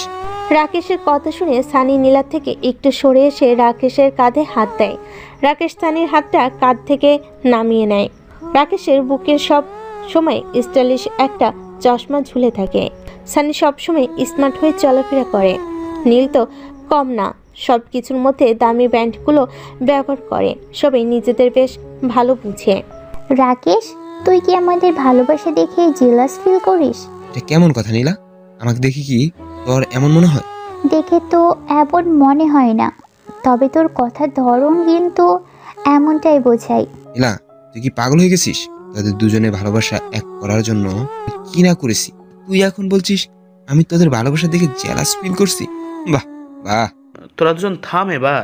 আর নীলা, রাকেশ তো ঠিকই বলেছে, তাকে পাশে বসিয়ে আমরা যদি নিজের মধ্যে ব্যস্ত থাকি, তাহলে যে পাশে বসে কি শুধু এগুলোই দেখবে? কিন্তু সে এই কথাটা তো বুঝিয়ে বলবে, তাই না? তাদের দুজনকে তো আমি প্রতিদিনই বলি, কিন্তু আমার কথার কোনো মূল্যই নেই, তাই আজকে এমনভাবে বলেছি। কথাটা বলেই রাকেশ বসা থেকে উঠে দাঁড়ায়। সে সামনের দিকে ডান পাটা বাড়িয়ে দিবে, সাথে সাথে সানি তার ডান হাতটা টান দিয়ে বসিয়ে দেয়। রাগ করে চলে যাচ্ছিস কেন? রাগ করার তো আমাদের। রাকেশ সানির কথার মানে বুঝতে পারছে না। যেখানে রাকেশের কথার কোনো মূল্য নেই, সেখানে রাকেশ রাগ করছে। কিন্তু সানি বলেছে রাকেশের নাকি রাগ করার কোনো মানে নেই। রাকেশ সানির দিকে তীক্ষ্ণ দৃষ্টিতে তাকায়। রাকেশের এভাবে তাকানো দেখে সানি মুচকি এসে বলে, এভাবে তাকালে তো ভয় পাই আমি, আর তুই আমাদের প্রেম করার মাঝে ডিস্টার্ব করেছিস। তাহলে হাত ছেড়ে দে, আমি চলে যাই। আমি গেলে তো তাদের প্রেম করতে আর অসুবিধা হবে না। আরে রাকেশ, মজা করেছি, এখনো রাগ করে বসে থাকবি? আমরা তো তোর ফ্রেন্ড, আর ফ্রেন্ডের প্রতি কি রাগ করা যায়? আমি এখন বেশ বুঝতে পারছি, থাক আর জ্ঞান দেওয়া লাগবে না। ক্যাম্পাসের গেটের দিকে তাকিয়ে দেখ কে আসছে। রাকেশ কথা শুনে সানি আর নীলা ক্যাম্পাসের গেট দিয়ে ভিতরে তাকায়। ঢিলেঢালা পুরনো প্যান্ট, সামান্য ময়লা লেগে থাকা হলুদ একটা টি শার্ট পরে, চোখে মোটা ফ্রেমে চশমা লাগিয়ে একটা ছেলে প্রবেশ করছে। তার কাঁধে স্টুডেন্ট ব্যাগ ঝুলছে। নীলার আর সানির বুঝতে অসুবিধা হলো না যে ছেলেটা কে। আরে এটা তো আমাদের ক্যাম্পাসের ইনোসেন্ট বয় নিলয়। চল আজকে নিলয়কে রেখ দিই। রাকেশ, তোর মাথা খারাপ হয়েছে নাকি? নিলয় যতই বোকা হোক না কেন, সে কিন্তু আমাদের সিনিয়র। সিনিয়র তো কি হয়েছে, আমরা মজা নেব আর ছেড়ে দেবো তাকে, এখানে সমস্যা নেই কোনো। সানি একেবারে ঠিক বলেছে, নিলয়কে রেখ দিলে কেউ কিছু বলবে না, আর কোনো ঝামেলা হবে না। কে বলেছে তোদের নিলয়কে র্যাক দিলে কোনো ঝামেলা হবে না? নিলয়কে র্যাক দিলে অনেক বড় ঝামেলা হবে, এটা আমি বলে দিচ্ছি। নিলয়ের মতো সাধারণ ছেলের জন্য কোনো ঝামেলা হবে না। নিলয় যদি সাধারণ কেউ না হয় তাহলে? মানে না জানাই ভালো। নিলয়ের আজকে ক্যাম্পাসে আসতে মন চাচ্ছিল না, তবু সে এসেছে কোনো এক মস্ত বড় প্রয়োজনে। মানুষ নাকি নিজ প্রয়োজন ছাড়া কিছুই করে না, ঠিক তেমনি নিলয়। কিন্তু নিলয় সবার মতো হলেও তার চিন্তা চেতনা অন্যদের থেকে কিছুটা ব্যতিক্রম। পা হেলাতে হেলাতে নিলয় তার ডিপার্টমেন্টের দিকে যাচ্ছে। সে লক্ষ্য করলো জলপাই গাছের নিচে সানি, রাকেশ আর নীলা বসে আছে। এটা দেখে নিলয় মুচকি হাসে, কেননা নিলয়ের আসল পরিচয় তাদের সবার কাছে অজানা। তবে একজন। এই নিলয়, একটু এদিকে আয় তো। নিলয় সানিদের সামনে দিয়ে যাচ্ছিল। যখন সে তাদের পেরিয়ে সিঁড়িতে পা রাখবে তখনই সে পিছন থেকে কথাটা শুনতে পায়। গাছের নিচে বসা সবার গলার স্বর নিলয়ের কাছে পরিচিত। এখন যে নিলয়কে ডাক দিয়েছে সে হলো রাকেশ। নিলয় মুচকি হাসে, সে জানে এখন তার সাথে কি ঘটবে। নিলয় পিছনে ফিরে তাকায়, রাকেশ হাতে ইশারা করে তাদের দিকে যাওয়ার জন্য। নিলয় আশেপাশে তাকিয়ে গুটি গুটি পায়ে এগিয়ে রাকেশের সামনে দাঁড়ায়। সে নিজের থেকে চশমাটা ঠিক করে বলে, ভাইয়া কেন ডেকেছেন আমায়? সেটা কি এখনই বলতে হবে? আসলে ভাইয়া ক্লাসের সময় ঘনিয়ে এসেছে, যা বলার তাড়াতাড়ি বলেন। আমার কথা আগে নাকি তোমার ক্লাস আগে? ক্লাসটা আমার প্রয়োজন, কিন্তু আপনার কথা শোনাটা আমার প্রয়োজন নয়। কথার দিক দিয়ে তো তুমি বেশ স্মার্ট, কিন্তু তোমার ড্রেস আপ এত আনস্মার্ট কেন? ড্রেস আপ দেখে মানুষ বিচার করা ঠিক নয়, এটা শুধু বোকামি মাত্র। ক্যাম্পাসের একটা মেয়েকে আমার ভীষণ পছন্দ, তুমি এখন যে তার কাছে আমার প্রপোজালটা দিয়ে আসবে। এ ধরনের কাজ আমি করতে পারবো না, নিজের কাজ নিজে করবেন। নিলয়ের কথা শুনে রাকেশ বসা থেকে উঠে দাঁড়ায়। সে যে সরাসরি নিলয়ের কলার ধরে। নিলয় এটা দেখে কোথায় রাখবে, কিন্তু সেনা রেগে মুচকি হেসে বলে, বনে শিকার করতে শিকারীরও যায়, আবার সিংহও যায়। কখনো কখনো শিকারী নিজেই শিকার হয়ে যায়, তাও সিংহের হাতে, কখনো বা হিংস্র প্রাণীর হাতে। কিন্তু সিংহ পুরো শিকারী জাতিটাকে ট্রেনিং দেয়। নিলয় কথাটা বলে রাকেশের হাতটা নিজ কলার থেকে ছাড়িয়ে নেয়। রাকেশও বাকিরা শুধু পোকার মতো তাকিয়ে নিলয়ের কথা শুনছিল। নিলয় নিজ চোখ থেকে চশমাটা হাতে নিয়ে সিঁড়ির দিকে অগ্রসর হয়। রাকেশ যে সানির পাশে বসে। বলেছিলাম নিলয়ের সাথে ঝামেলা করিস না। সেটা দেখতেই যতই বোকা হোক না কেন, কথাগুলো পুরো ফিল্মি স্টাইলে বলে। আজকে বিকালে নিলয়কে বুঝাবো যে আমি রাকেশ কতটা ভয়ঙ্কর প্রকৃতির মানুষ। রাকেশ, বিষয়টি এখানেই সমাপ্ত দে, পরে কিন্তু বড় কোনো ঝামেলা হলে আমি তোর সাথে থাকবো না। যত যাই হোক না কেন, আজকে নিলয়কে কথাটা শেষ করতে পারেনি রাকেশ। তার আগে তার পকেটে থাকা মোবাইল ফোনটা বেজে ওঠে। সে পকেট থেকে মোবাইলটা বের করে দেখে যে তার ইমেলে একটা মেসেজ এসেছে, তাও আবার কোনো ফেক ইমেল থেকে। রাকেশ বলে ওঠে, এসব ফেক ইমেল থেকে যে কিভাবে মেসেজ আসে বুঝতে পারছি না। আমার ইমেইলে তো ফেক আইডি থেকে মেসেজ এসেছে। আমারও একই ঘটনা। আচ্ছা রাকেশ, তুই তোর মেসেজটা পড়ে শোনা আমাদেরকে। রাকেশ মেসেজটা পড়তে শুরু করে, মানুষকে সাবধান করার আমার কাজ না, তবে তোদের তিনজনকে সাবধান করার তাই কারণ, তা হলো তোরা তিনজন আগুনে হাত দিয়েছিস। ভুলে যাস না, আগুন কিন্তু সবকিছু পুড়িয়ে ফেলে। আমি জানি তোদের সাথে মিস্টার 440 কন্টাক্ট রয়েছে, তবে আমি কাউকে ভয় পাই না। যে কাজ করেছিস সেটা যেন আর ভুলেও না হয়, এটাই first and last warning. Message পড়া শেষ করে থামে রাকেশ। সে সামান্য ভয় পেয়ে গিয়েছে মেসেজটার উপর। রাকেশ বাকি দুজনের দিকে তাকায়। এবার নীলা বলে ওঠে, আমার আর সানির কাছে একই মেসেজ এসেছে, কিন্তু তাও আবার ভিন্ন ভিন্ন আইডি থেকে। কোন কাজের কথা বলছে লোকটা? ব্যাংক থেকে টাকা চুরির ব্যাপারটা নাকি নিলয়ের সাথে ঝামেলা করার ব্যাপারটা? আমার মনে হয় মিস্টার 440কে বিষয়টা জানানো উচিত, তাও আবার অতি দ্রুত। ভাইয়াকে তো রাত 12টার আগে মেসেজ দেওয়া নিষেধ। আমি ভাইয়াকে বলবো, তাও রাত 12টার পরে। সকলের মাথা পেয়ে ঘাম ঝরছে। নতুন কোনো রহস্যের ভিতর পড়েছে মিস্টার 440-এর টিম। তাহলে কি হ্যাকিং জগতে মিস্টার 440-এর চেয়ে বড় কোনো হ্যাকারের আবির্ভাব ঘটেছে? জানা নেই কিছু, সবই রহস্যের মায়াজাল। নীলাদের অবস্থা দেখে দূর থেকে দাঁড়িয়ে থাকা একজন ব্যক্তি দেখছে আর রহস্যময় হাসি হাসছে। অন্ধকার রুমের ভিতর কালো বিড়াল খুঁজে পাওয়া যেমন অসাধ্যকর, ঠিক তেমনি রহস্য উন্মোচন করতে ততটাই কষ্টকর। চারিদিকে রাতের অন্ধকারের ঘন ঘটা, ঝিরঝির বাতাসে দেহ মন জুড়িয়ে যায়। রাত তখন 3:30। সমস্ত শহর জুড়ে একটা থমথমে স্তব্ধতা বিরাজমান। কিছুক্ষণ আগেও শহরে লোকারণ্য ছিল। গাড়ির শব্দে ঘুমানোর সমস্যা হতো, কিন্তু এখন সবকিছু বন্ধ। বাইরে ঝিরিঝিরি বৃষ্টি পড়ছে। গ্রীষ্মকালে ঠান্ডা অনুভব হচ্ছে। শহরে প্রতিদিনই 2-3টা খুন হচ্ছে, কিন্তু পুলিশ খুনিদের ধরতে অসক্ষম। তাদের ধারণার বাইরে যে খুনি তার খুন করা চালিয়ে যাচ্ছে, অদৃশ্য হয়ে যাচ্ছে খুনি সকলের সামনে থেকেই। কাঠের চেয়ারের সাথে বাঁধা অবস্থায় নিলয়। আজ 3 দিন হলো নিলয় বাহিরের আলো দেখেনি। কে বা কারা যেন তাকে হল থেকে তুলে নিয়ে এখানে এসেছে। নিলয় তাদের চেহারা পর্যন্ত দেখেনি। প্রতিদিন সময় মতো নিলয়ের খাবার চলে আসতো। আজকে নিলয়ের ঘুম হয় না। চোখ জোড়া বন্ধ করে কিছু স্মৃতি ভেসে উঠছে। বাহিরে বৃষ্টি পড়ছে, মাঝে মধ্যে বিদ্যুৎ চমকাচ্ছে। নিলয়ের মাথার উপর 60 ওয়াটের বাল্ব জ্বলছে। রুমটা বেশ বড়। এটাকে রুম না বলেই চলে, কারণ জায়গাটা বিশাল অন্ধকার। পুরনো কিছু ভাঙা জিনিসপত্র পড়ে আছে। 60 ওয়াটের বাল্বের হলদেটে আলো বেশি দূর যাচ্ছে না। যতটুকু পর্যন্ত যাচ্ছে ততটুকু নিলয় দেখছে, এর বেশি দেখা সম্ভব না। সব কিছু অন্ধকারে ঢেকে গেছে। হঠাৎ করে বিকট একটা শব্দ হয়। নিলয় চোখ মেলে তাকায়। বিদ্যুটে অন্ধকারের মধ্য দিয়ে কয়েকটা লোক হেঁটে আসছে এদিকটায়। নিলয়ের কান সতর্ক হয়ে গিয়েছে।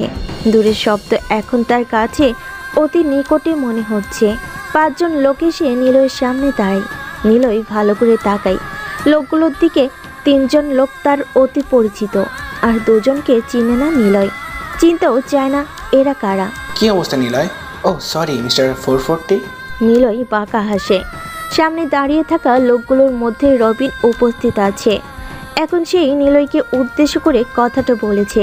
নিলয় তার চোখের দৃষ্টি রবিনের পাশে দাঁড়িয়ে থাকা মেয়ের দিকে ফেলে। আলপনা, যাকে নিলয় ভালোবাসতো। এটাকে ভালোবাসা বলা হয় কিনা এটা জানে না নিলয়। আলপনার ঠিক পাশে একজন পুলিশ অফিসার দাঁড়িয়ে আছে। ঠোঁটের কোণে তার জ্বলন্ত সিগারেট। তাকে অনেকটা ভিলেনের মতো দেখা যাচ্ছে।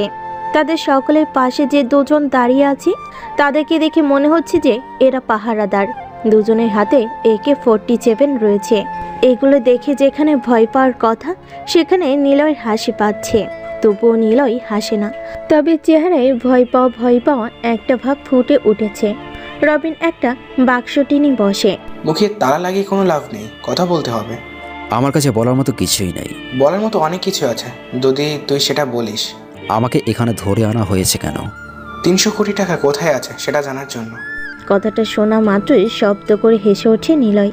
নিচে পড়ে থাকা চেয়ারটা তুলে বসে পুলিশ অফিসার জামাল সাহেব। পায়ের উপর পা তুলে বেশ আয়েশ করে বসে আছেন তিনি। নিলয়ের সম্পর্কে তার কিছু অজানা নয়।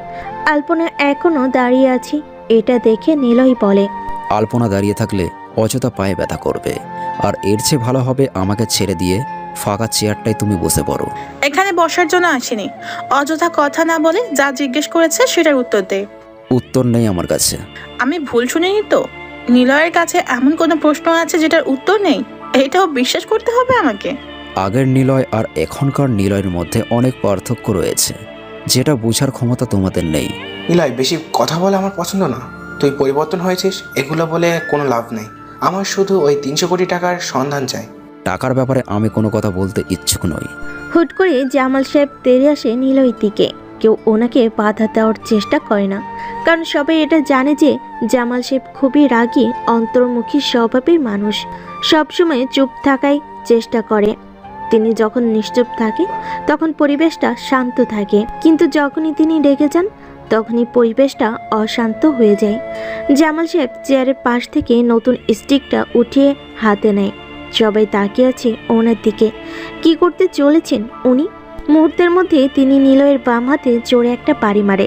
নিলয় ব্যথা পেয়েছে, এটা তার মারাত্মক চিৎকার শুনেই বোঝা যাচ্ছে। জামাল সাহেব হাসে, কিন্তু সেই হাসিটা বেশিক্ষণ স্থায়ী থাকে না। নিলয় কান্নার মধ্যে হেসে ওঠে। জামাল তার কলার চেপে ধরে। নিলয়ের চোখে তার চশমাটা নেই। ছোট চোখ জোড়া দুটো কেমন যেন ব্যথা করছে। শরীরে কোনো জায়গা ব্যথা ফেলে তার প্রভাব অনেকটা নিলয়ের চোখে অনুভব হয়। এটা আমার আড্ডা, এখানে তোকে কেউ সাহায্য করবে না। তাকিয়ে দেখ, তোর বন্ধু বসে আছে। তার টাকা চাই, কিন্তু আমার তোকে চাই। আমাকে আপনার কেন প্রয়োজন? প্রয়োজন আছে বলেই তো টাকা না চেয়ে তোকে চেয়েছি। কোনো উদ্দেশ্য নেই আপনার? আছে তো, খুব বড় উদ্দেশ্য আছে আমার। সেটা কি? তুই আমার আন্ডারে কাজ করবি অনঅফিশিয়ালি ভাবে, এটাই আমার উদ্দেশ্য। নিলয় কারো আন্ডারে কাজ করে না, বরং তার আন্ডারে মানুষ কাজ করে। জামাল সাহেব কিছু একটা ভেবে নিলয়ের কলার ছেড়ে স্টিক হাতে আগের মতো চেয়ারে বসে পড়ে। তিনি হাত দিয়ে একটা ছেলেকে ইশারা করে। ছেলেটা দিয়ে নিলয়ের বাঁধন খুলে দেয়। নিলয় ছাড়া পেয়ে কিছুটা উৎফুল্ল, কিন্তু ব্যথায় বাম হাতটা নাড়াতে পারছে না। সে পায়ের উপর পা তুলে হাত দুটো চেয়ারের কবজাতে রাখে। নিলয়ের এমন স্টাইল দেখে রবিন বেশ রেগে যাচ্ছে। তার সবচেয়ে বেশি রাগ লাগছে এটা দেখে যে জামাল সাহেব নিলয়কে মুক্ত করে দিয়েছেন নিজের স্বার্থের জন্য। এটা কি হলো জামাল সাহেব? কোনটার কি হলো? নীলয়কে ছেড়ে দিলেন কেন? আমি বলি কেন তিনি ছেড়ে দিয়েছেন। দুজনের কথার মাঝে নিলয় কথাটা বলে। তার কথা শুনে রবিন সহ সকলেই তাকায় তার দিকে। নিলয় দাঁড়িয়ে থাকা একটা ছেলেকে ইশারা করে সিগারেট দেওয়ার জন্য। ছেলেটা জামাল সাহেবের দিকে আর চোখে তাকায়, মাথা ঝাঁকায় জামাল সাহেব। ছেলেটা অনুমতি পেয়ে নিলয়কে একটা সিগারেট জ্বালিয়ে দেয়। নিলয় সিগারেটের লম্বা করে একটা টান দিয়ে ধোঁয়াগুলো নাক দিয়ে ছাড়তে ছাড়তে বলে, এই পৃথিবীতে সবাই নিজেদের স্বার্থের কথা ভেবে কাজ করে। যেমন জামাল সাহেব আমাকে তার প্রয়োজন, তাই তিনি তোদের দুজনকে ব্যবহার করে নিজের কাজ করিয়ে নিচ্ছে। কিন্তু আমি তার কথায় রাজি না। তবে 50% শেয়ারে কাজ করব, অর্ধেক আমার অর্ধেক তোর। আমি জানি আপনি এই পর্যন্ত যাবেন, কিন্তু কাজটা কি? বড় বড় বিজনেসম্যানদের ব্যাংক অ্যাকাউন্ট হ্যাক করব, সেখান থেকে যত টাকা পাবো সেটা দুজন ভাগাভাগি করে নেব। হ্যাক করবি তুই, আর নিরাপদ দায়িত্ব আমার। আমার একটা শর্ত আছে, যদি আপনি সেটা মানেন তাহলে ডিল ফাইনাল, আর যদি না মানেন তাহলে বুঝতেই তো পারছেন। জামাল সাহেব বুঝে গেছে নিলয়ের কথার মানে। তিনি যদি তার শর্ত মানে তাহলে নিলয় ডিল ফাইনাল করবে, আর না মানলে নিলয় নিজের মতো থাকবে। জামাল সাহেব চায় না নিলয়কে হাতছাড়া করতে, তাই তিনি রাজি হয়ে যায় নিলয়ের কথায়। নিলয় মুচকি হাসে। রবিন আর আলপনা শুধু দেখে যাচ্ছে কি হচ্ছে এখানে। জামাল সাহেব, তাহলে আমি আপনার শর্তের কথা বলতে পারি? কে নয়, বল তোর কি শর্ত? তাহলে এখনই রবিন আর আলপনাকে শেষ করে দেন। অবাক চোখে তাকাই জামাল সাহেব। বসা থেকে উঠে দাঁড়ায় রবিন, ছুটে আসে নিলয়ের দিকে। জামাল সাহেব বাধা দেয়। রবিন ধাক্কা মারে জামাল সাহেবকে। জামাল নিচে পড়ে যায়। নিলয় নিচে তাকায়। জামাল তার স্টিক দিয়ে রবিনের পায়ের গোড়ালিতে জোরে একটা বাড়ি মারে। রবিনের কিছু হয় না। সে নিলয়ের কলার ধরে চেয়ার থেকে তুলে দাঁড় করায়। নিলয় সিগারেট ফেলে দেয়, চোখ রাখে রবিনের চোখে। শান্ত চোখ জোড়া রাগে লাল হয়ে গেছে। প্রতিশোধের নেশা কাজ করছে। একটা ছেলে আলপনাকে মারার জন্য এগিয়ে যায়। আলপনা নিচ থেকে কাঠের খালি বক্সটা হাতে নিয়ে ছেলেটার মাথায় মারে। ছেলেটার মাথা ফেটে রক্ত বের হচ্ছে। সে আলপনা থেকে দূরে সরে আসে। আরেকটা ছেলে এগিয়ে আসছে তার দিকে। এবার আলপনা আশেপাশে তাকায়। তার থেকে সামান্য দূরে একটা লোহার রড পড়ে আছে। সে যে সেটা হাতে নেয়। ছেলেটা বুঝে গেছে এটা দিয়ে বাড়ি দিলে তার অস্তিত্ব থাকবে না, তাই সে পিছুপা হয়ে পিছিয়ে আসে। অনেকক্ষণ হয়েছে চুপ হয়ে আছে নিলয়। রবিন বিষধর সাপের মতো ফুসফুস করছে। কখন জানি নিলয়কে কামড়ে দেয়, সেই অপেক্ষায় আছে আলপনা। জামাল এগিয়ে আসে রবিনের দিকে। কি হয়েছে? এইসব কি রবিন? তুমি নিলয়ের কলার এভাবে ধরেছো কেন?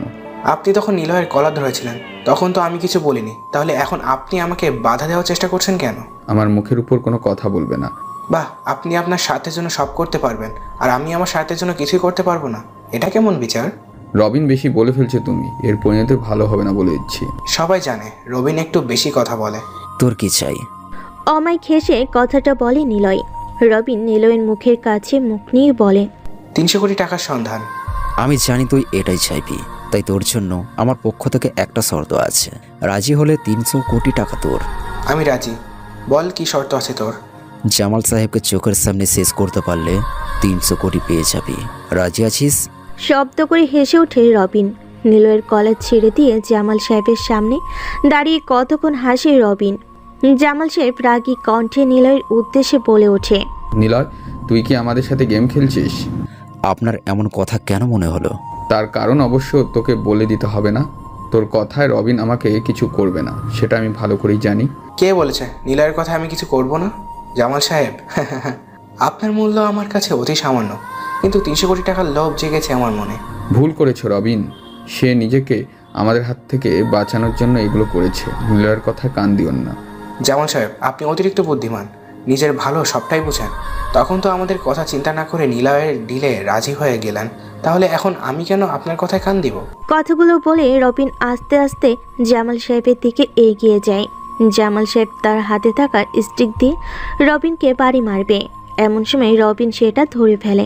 জামাল সাহেবের হাত থেকে স্টিকটা নিয়ে সবাইকে অবাক করে দিয়ে নিলয়ের মুখ বরাবর বাড়ি মারে। নিলয়ের মুখ থেকে এক ঝাঁক রক্ত নিচে পড়ে যায়। ডান হাত দিয়ে ঠোঁটের কোণের আবছার রক্তটুকু মুছে নেয় সে। রক্তিম চোখে রবিনের দিকে তাকায়। রবিন শয়তানি মার্কা হাসি হাসছে। হঠাৎ তার কি হয়ে গিয়েছে সেটা কি বুঝতে পারছে না। জামাল সাহেব তো রবিনের এমন আচরণে ভরকে গেছে। কোথায় মারার কথা ওনাকে, কিন্তু সে এটা না করে নিলয়কে বাড়ি মেরেছে। নিলয় এখন বেশ আহত হয়ে গেছে। শরীরে পরিমাণ মতো শক্তি পর্যন্তটুকু নেই। সে যে ফাঁকা চেয়ারটাই বসতে বসতে বলে, স্টিকার বাড়িটা কিন্তু বেশ জোরেই ছিল। নিলয়, আমি আজকে বাসা থেকে বের হয়েছি 300 কোটি টাকা পাওয়ার আশায়। যদি সেটা না হয় তাহলে তোকে মেরে দিব। রবিন, তোর শরীরের দিন দিন শক্তি বেড়েই চলেছে। তুই কিন্তু চাইলেই বক্সিং খেলায় যোগ দিতে পারিস। আমি কি বলছি আর তুই কি বলছিস এগুলো? মেরে দে আমাকে, কারণ টাকাগুলো তুই পাবি না আর। রবিন নিলয়ের ডান হাঁটুর উপর পা রেখে বলে, টাকাগুলো কি করেছিস তুই? আগে যা করেছি এখন সেটাই করছি। তার মানে তুই টাকাগুলো বৃদ্ধাশ্রমে দান করে এসেছিস? যা ভেবেছিস ঠিক তাই। নীলের মুখ থেকে কথাটা বের হওয়ার সাথে সাথেই রবিন নিলয়ের বুকে লাথি মারে। নিলয় চেয়ার সহ নিচে পড়ে যায়। কাঠের চেয়ারের দুইটা পায়া ভেঙে একাকার। আলপনা এসে নিলয়ের বুকের উপর পা রাখে। নিলয় ব্যথায় হাঁসফাঁস করছে। খুব বড় দানবীর হয়ে গেছিস তুই। 300 কোটি টাকা যে বৃদ্ধাশ্রমে দিয়ে এসেছিস। কথা তো ছিল এটাই, হ্যাক করা সমস্ত টাকা আমরা ওই বৃদ্ধাশ্রমে দান করে দেব। আমাদের ভাগ কোথায় তাহলে? 300 কোটি টাকার কোনো ভাগ হবে না, এটাই তো আমাদের মধ্যে কথা হয়েছিল। তাহলে এখন আবার তোমাদের ভাগ কোথা থেকে এসেছে? আমি এত কিছু জানি না, আমার টাকা চাই, টাকা। এত টাকা দিয়ে কি করবে তুমি? আয়েশ করব, বিলাসবহুল ভাবে জীবনযাপন করব, রানীর মতো চলাফেরা করব। তার জন্য প্রয়োজন অনেক টাকা। নিলয় নিজেও জানে এই পৃথিবীতে টিকে থাকতে হলে টাকার অনেক প্রয়োজন। আলপনা মেয়েটা গরিব ঘরের, তাই হয়তো তার আয়েশ করার অনেক ইচ্ছে। আলপনা সিগারেটের ধোঁয়া ওড়াচ্ছে। রবিন যে নিলয়কে নিচ থেকে তুলে বাম পাশের চোয়ালে জোরে একটা ঘুষি মারে। নিলয় নিজেকে সামলাতে না পেয়ে বক্সের সাথে ধাক্কা খেয়ে নিচে পড়ে যায়। সারা শরীরে তীব্র ব্যথা, তবে গ্রাহ্য না করে ধীরে ধীরে উঠে বসার চেষ্টা করছে।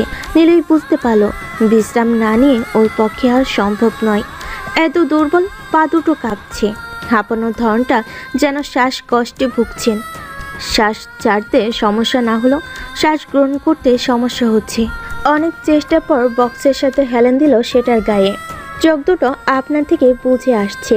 উরুর একটা পেশি বারবার মোচড় খাচ্ছে, কারণ এখানে স্টিকের শক্ত একটা বাড়ি পড়েছে। কোথা থেকে যেন মশা মাছি বসছে তার চোখে মুখে। সিগারেটের গন্ধে পরিবেশটা নেশাক্ত হয়ে উঠেছে। রবি নিলয়ের দিকে এগিয়ে আসতে গেলেই জামাল সাহেব তাকে বাধা দিয়ে বলে, রবিন থাম এবার, বেচারা নয়তো মারা যাবে। মারা গেলে যাক, তবু নিজের রাগটুকু কমাতে পারবো। এইভাবে হবে না, আমি শেষবারের মতন তোকে সুযোগ দেব। জামাল সাহেব শান্ত গলায় ডাক দেয়, নিলয়। নিলয় ঠোঁটের কোণে শুষ্ক হাসি রেখা ঝুলিয়ে বলে, 5 জনকে একসাথে মারতে আমার বেশি সময় লাগবে না। সবাইকে মরার আগে জানিয়ে দিচ্ছি, যদি কারো কোনো ইচ্ছা থাকে তাহলে বলতে পারিস, আমি সেটা পূর্ণ করার চেষ্টা করব। আর এমন কিছু চাইবে না যেটা এই মুহূর্তে পাওয়া অসম্ভব। মাথাটা নিচু করা, একটু জোরে শব্দ করে কথাগুলো বলে থামে নিলয়। শ্বাস নিতে কষ্ট হচ্ছে তার, তবু সে কথাগুলো বলছে। নিলয়ের কথা শুনে সবাই হাসলেও জামাল সাহেব হাসে না। ওনার কেমন যেন সন্দেহ লাগছে। নিলয়ের নীরবতা খুবই জঘন্য, অসদ্গুণ আরোপ করে। তার নীরবতাই সামনের শত্রুর নিশ্চিত মৃত্যু। জামাল সাহেব আর দেরি করে না, একটা পিস্তল বের করে। নিলয় সেদিকে তাকিয়ে একটা মুচকি হাসি দেয়। অন্ধকার থেকে আচমকা কাঁচ ভাঙার আওয়াজে সবাই সেই দিকে লক্ষ্য করে, কিন্তু কাউকে দেখা যাচ্ছে না, শুধু কালো অন্ধকার। আরেকটা কাঁচ ভাঙার শব্দ হয়। এইবার একটা ছেলে বন্দুক হাতে অন্ধকারের দিকে হেঁটে যায়, কিন্তু অনেকক্ষণ হয়েছে সে আর ফিরে আসে না। জামাল সাহেব চিন্তিত গলায় বলে ওঠে, মাসুদ তুই গিয়ে দেখে আয়, রবিন কেন এখনো আসছে না। জামাল সাহেবের কথা শুনে নিলয় আহত গলায় হাসে। নিলয়ের হাসির আওয়াজ শুনে মাসুদ নামের ছেলেটা দাঁড়িয়ে যায়। পিছন ফিরে আরেকবার নিলয়ের শুকনো মুখের দিকে তাকায়। নিলয় হাসছে। মাসুদের মনে মনে একটা ভয় কাজ করছে, তবু সে রবিনের হাতের ইশারায় অন্ধকারের দিকে যেতে থাকে। অন্ধকারের মধ্যে কেউ একজন হারিকেন হাতে দাঁড়িয়ে আছে। হারিকেনের হলদে আলোয় মাসুদ দেখতে পায় রাব্বির মৃতদেহ। সে সিগারেটে ফেলে AK-47 দিয়ে আগন্তুকের দিকে একটা গুলি ছুড়ে, কিন্তু সেটা লক্ষ্যভ্রষ্ট হয়ে পিছনের দেওয়ালে লাগে। আগন্তুক বাম হাতে হারিকেনটা রেখে ডান হাতের পিস্তল দিয়ে একটা গুলি করে। এবার আর লক্ষ্যভ্রষ্ট হয়নি, সরাসরি বুলেটটা যে মাসুদের বুকে লাগে। রক্তমাখা দেহে লুটিয়ে পড়ল মাসুদ। অন্ধকার থেকে পিস্তল চালানোর শব্দ শুনে ভয় পেয়েছে জামাল সাহেব। রবিন তার পিস্তলটা হাতে নেয়। সবাই তাকিয়ে আছে অন্ধকারের মধ্যে থেকে হারিকেন হাতে বেরিয়ে আসা আগন্তুকের দিকে। মাথায় বড়সড় একটা টুপি পরেছে সে, গায়ে কালো রঙের বাদামি মেয়েলি জ্যাকেট। গুটি গুটি পায়ে হেঁটে আগন্তুক এসে থামলো জামাল সাহেবের সামনে। রবিন পিস্তলটা জায়গা মতো রেখে দেয়। মেয়ে মানুষ, তাই ভয় পাওয়ার কোনো উল্লেখ কারণ খুঁজে পাচ্ছে না রবিন। নিলয় নিজেও অবাক উদীয়মান এই নারী আগন্তুককে দেখে। কিসের জন্য তার আগমন এখানে হয়েছে কিছুই বুঝতে পারছে না নিলয়। সে কিছুক্ষণের জন্য তাকাই আগন্তুকের দিকে। মুখটা সাদা মাস্কের জন্য বোঝা যাচ্ছে না, চোখ দুটো স্পষ্ট, লম্বা লম্বা চুলগুলো পিঠে ছড়িয়ে গেছে। তার হাতের দিকে তাকায় নিলয়। বাম হাতে হারিকেন আর ডান হাতটা সম্পূর্ণ ফাঁকা। তবে কিছুক্ষণ আগে যে সে পিস্তল চালিয়েছে এটা তার হাত কাঁপা দেখেই বোঝা যাচ্ছে। আলপনা এতক্ষণ চুপ করে দাঁড়িয়েছিল, এখন সে মুখ খুলে বলে, এই মেয়ে, কে তুমি? আর এখানেই বা কি করছো? দেখতে এসেছি কি হচ্ছে এখানে। অন্ধকারে পিস্তল চালিয়েছে কে? তুমি নাকি অন্য কেউ? পিস্তল চালিয়েছে কোথায়? আমি তো শব্দ শুনতে পাইনি। এই মেয়ে, এভাবে হাসতেছো কেন? আপনার কথা শুনে। মেয়েটার কথা শুনে নিলয় কেমন যে সন্দেহ হচ্ছে। মেয়েটার গলার স্বর তার কাছে কেমন যেন পরিচিত বলে মনে হচ্ছে। মেয়েটার হাসি নিলয় খুব কাছ থেকে অনুভব করেছে, কিন্তু সেটাই মনে করতে পারছে না কার গলার স্বর এটা। নিলয় কাশে। মেয়েটা তার দিকে তাকায়। দুজনের চোখাচোখি হলেই নিলয় চোখ নামিয়ে নেয়। পরিচিত চোখ জোড়া আজকে কেন জানি বহুদিনের অজানা মনে হচ্ছে। নিলয় দৃষ্টি চাই রুমের এক কোণে। তার চশমাটা পড়ে আছে, তবে কাঁচ দুটো ভাঙ্গা। এগিয়ে যায় রবিন মেয়েটার দিকে। তার উদ্দেশ্য ভালো বলে মনে হচ্ছে না। নিলয়ের উঠে দাঁড়ানোর চেষ্টা। জামাল সাহেব নিজের কোটের বোতামটা লাগিয়ে রবিনের দিকে তাকায়। রবিন খারাপ মতলবে মেয়েটার শরীরে হাত বাড়িয়ে দিল, কিন্তু তার হাত পর্যন্ত যাওয়ার আগে সে নিচে পড়ে যায়। একটা গুলির শব্দ। বুলেটটা তার পায়ে গোড়ালিতে লেগেছে। সবাই তাকায় মেয়েটার ডান হাতের দিকে। Single rate of fire of M500 রয়েছে তার হাতে। এটা দিয়ে যে রবিনকে গুলি করেছে এটাতে কোনো সন্দেহ নেই। আলপনা এগিয়ে যাওয়ার সাথে সাথেই তার বাম বাহুতে একটা বুলেট বিদ্ধ হয়। খানিকটা দূরে সরে যায় আলপনা। যেমন সে বুঝে গেছেন আগন্তুক এসেছে নিলয়কে বাঁচাতে। তিনি কিছুক্ষণ চুপ থেকে পরিবেশটা মন দিয়ে বোঝার চেষ্টা করে। হঠাৎ তিনি নিজেই পিস্তল বের করে নিলয়ের হাঁটুতে গুলি করে। নিলয় বুঝতে পারেনি জামাল সাহেব তাকে এইভাবে গুলি করে দিবে। সাথে সাথে তিনি আরেকটা গুলি মাথার উপরে শার্ট ওয়াটার বাল্বে করে। বাল্ব ফেটে নিচে পড়ে যায়। রুমটার অন্ধকার বিরাজমান করছে। শুধুমাত্র আগন্তুকের হারিকেন থেকে যতটুকু আলো আশেপাশে ছড়িয়ে পড়েছে। জামাল সাহেব নিজের কভার নিয়ে নেয়। আগন্তুক নিলয়ের দিকে তাকিয়ে তার দিকে এগিয়ে যাবে, অমন সময় আরেকটা গুলির আওয়াজ হয়। অন্ধকারে কার শরীরে লেগেছে গুলিটা কিছু বোঝা যায়নি, শুধু শব্দ হয়েছে কারোর ব্যথা পাওয়ার। আওয়াজটা। আগন্তুক হাত থেকে হারিকেনটা নিচে ফেলে দেয়। অন্ধকারে নিলয়ের হাতটা ধরে কোনো মতে বেরিয়ে আসে রুম থেকে। বাইরে একটা কালো কালারের গাড়ি দাঁড় করানো আছে। আগন্তুক নিলয়কে নিয়ে গাড়িতে ওঠে। সে স্টিয়ারিং ধরে। তার পাশে ছিটে নিলয়। তার অবস্থায় বেশি একটা সুবিধা নয়, জ্ঞান হারিয়েছে সে। আগন্তুক আর দেরি করে না, গাড়ি স্টার্ট দেয়। তাদের গাড়িটা চলতে শুরু করে, থামবে কোনো এক হাসপাতালের সামনে। আরিয়া, আমাকে এখনই হাসপাতালে যেতে হবে, তুমি এদিকটা দেখো। এসিপি লতিফ স্যারের কথা শুনে আরিয়া ল্যাপটপ থেকে চোখ জোড়া দৃষ্টি সরিয়ে ওনার দিকে তাকায়। বেশ লম্বা চড়া, বয়স কম বেশি 50। ফুটবল খেলোয়াড়ে একটা ভাব আছে চেহারায়। মাথার উপরিভাগে বিশাল টাক। পরনে ওনার ভালো দর্জি তৈরি দামি পোশাক। হাতে থাকা মোবাইলটা বেশ কিছুক্ষণ পরপর নাড়াচাড়া করছে। মুখের মধ্যে চিন্তিত একটা ভাব ফুটে উঠেছে। আরিয়া একটা ফাইল বের করে টেবিলের উপর রাখে। লতিফ সাহেব আরেকবার ঘড়ির দিকে তাকায়। সময় অল্প। আরিয়া বুঝতে পেরেছি ওনার হাতে বেশি সময় নেই, তাই আরিয়া বলে, স্যার কোথাও যাচ্ছেন নাকি? এখনই তো বললাম তোমাকে হাসপাতালে যাচ্ছি। ল্যাপটপে একটা গুরুত্বপূর্ণ কাজ করছিলাম, যার কারণে আপনার কথাটা বুঝতে পারিনি। এখন তো বুঝতে পেরেছো? বেশ বুঝতে পেরেছি, কিন্তু হঠাৎ হাসপাতালে যাওয়ার কারণ কি? আপনার কি শরীর খারাপ নাকি? আমার শরীর খারাপ হতে যাবে কেন? দেখছো না কতটা সুস্থ আছি আমি। আপনি সুস্থ? তাহলে অসুস্থ কে? তোমাকে বলেছিলাম যে আমার একটা বন্ধু আছে, পুলিশ কমিশনার, নাম জামাল। তার পায়ে গতকাল রাতে গুলি লেগেছে, খুব খারাপ একটা পরিস্থিতি, তাকে দেখার জন্য যাচ্ছি। আপনি যান তাহলে, আমি এদিকটা সামলে নিব। লতিফ সাহেবের একটা বিশ্বাস আছে আরিয়ার প্রতি। তিনি আরিয়ার কাঁধে হাত রাখে। আরিয়া ওনার দিকে তাকিয়ে মুচকি একটা হাসি উপহার দেয়। বেরিয়ে যায় এসিপি লতিফ স্যার। আরিয়ার ইমেলে একটা মেসেজ আসে। সে মেসেজ অপশনে ঢুকে দেখতে পাই যে তাকে একটা ওয়েবসাইটের লিংক দেওয়া হয়েছে। প্রায় সময় তার ইমেলে এই ধরনের মেসেজগুলো আসে, কিন্তু সে এটার বিরুদ্ধে কোনো কিছু করতে পারে না।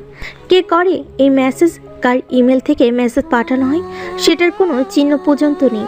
আরিয়া ওয়েবসাইটে ক্লিক করে তাকে কোড এ রাজ ICD নামে একটা ওয়েবসাইটে প্রবেশ করানো হয়েছে। হঠাৎ সে দেখতে পাই যে তার ল্যাপটপের স্ক্রিনে ভেসে উঠছে ইওর ইমেল অ্যাকাউন্ট হ্যাকড। লেখাটা দেখা মাত্রই ভয় পেয়ে যায় আরিয়া, কারণ সেখানে বলা হচ্ছে যে তার ইমেল অ্যাকাউন্ট চুরি হয়ে গিয়েছে। এই ইমেলে তার সমস্ত গুরুত্বপূর্ণ কেসের সমাধান রয়েছে, আর সে যে কেসগুলো সমাধান করবে বলে ভেবেছে তার অনেক প্রমাণ সেভ করা হয়েছে ইমেলে। এটা হাতছাড়া হয়ে গেলে অনেক বড় বিপদ হয়ে যাবে।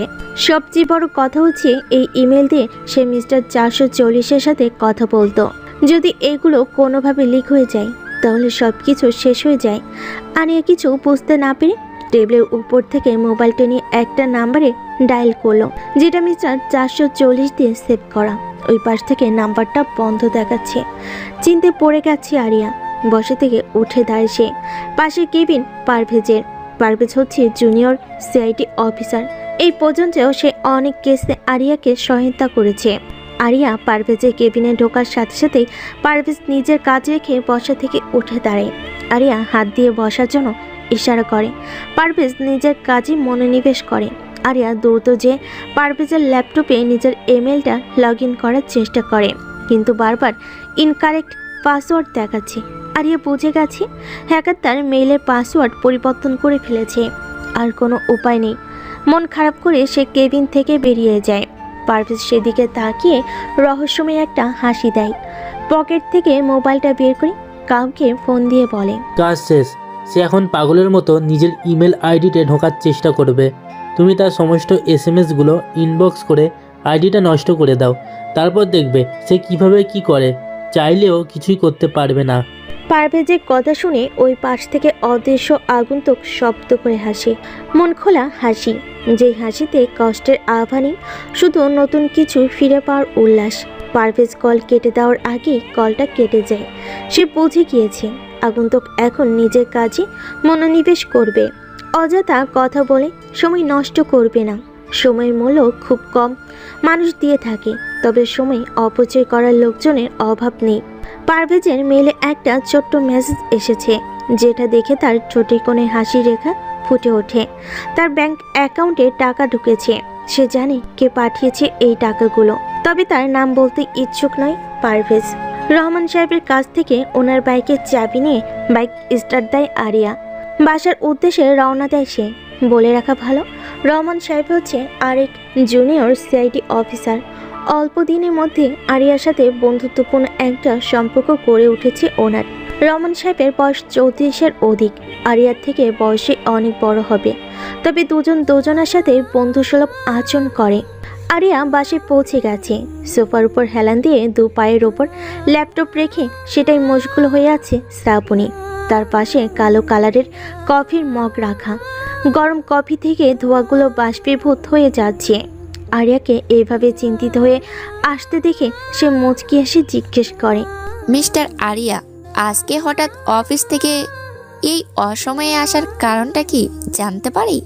আরিয়া বিরক্ত মুখে প্রশ্নকর্তার দিকে তাকালো। চোখে 0 পয়েন্টের চশমা, শরীরে মেয়েদের কৃত্রিম পোশাক। রংটা কেমন যেন পছন্দ হয়নি আরিয়ার, কারণ এখন গরমকাল। গরমকালে সাদা রঙের পোশাকের জয় জয়কার সব সময়ই।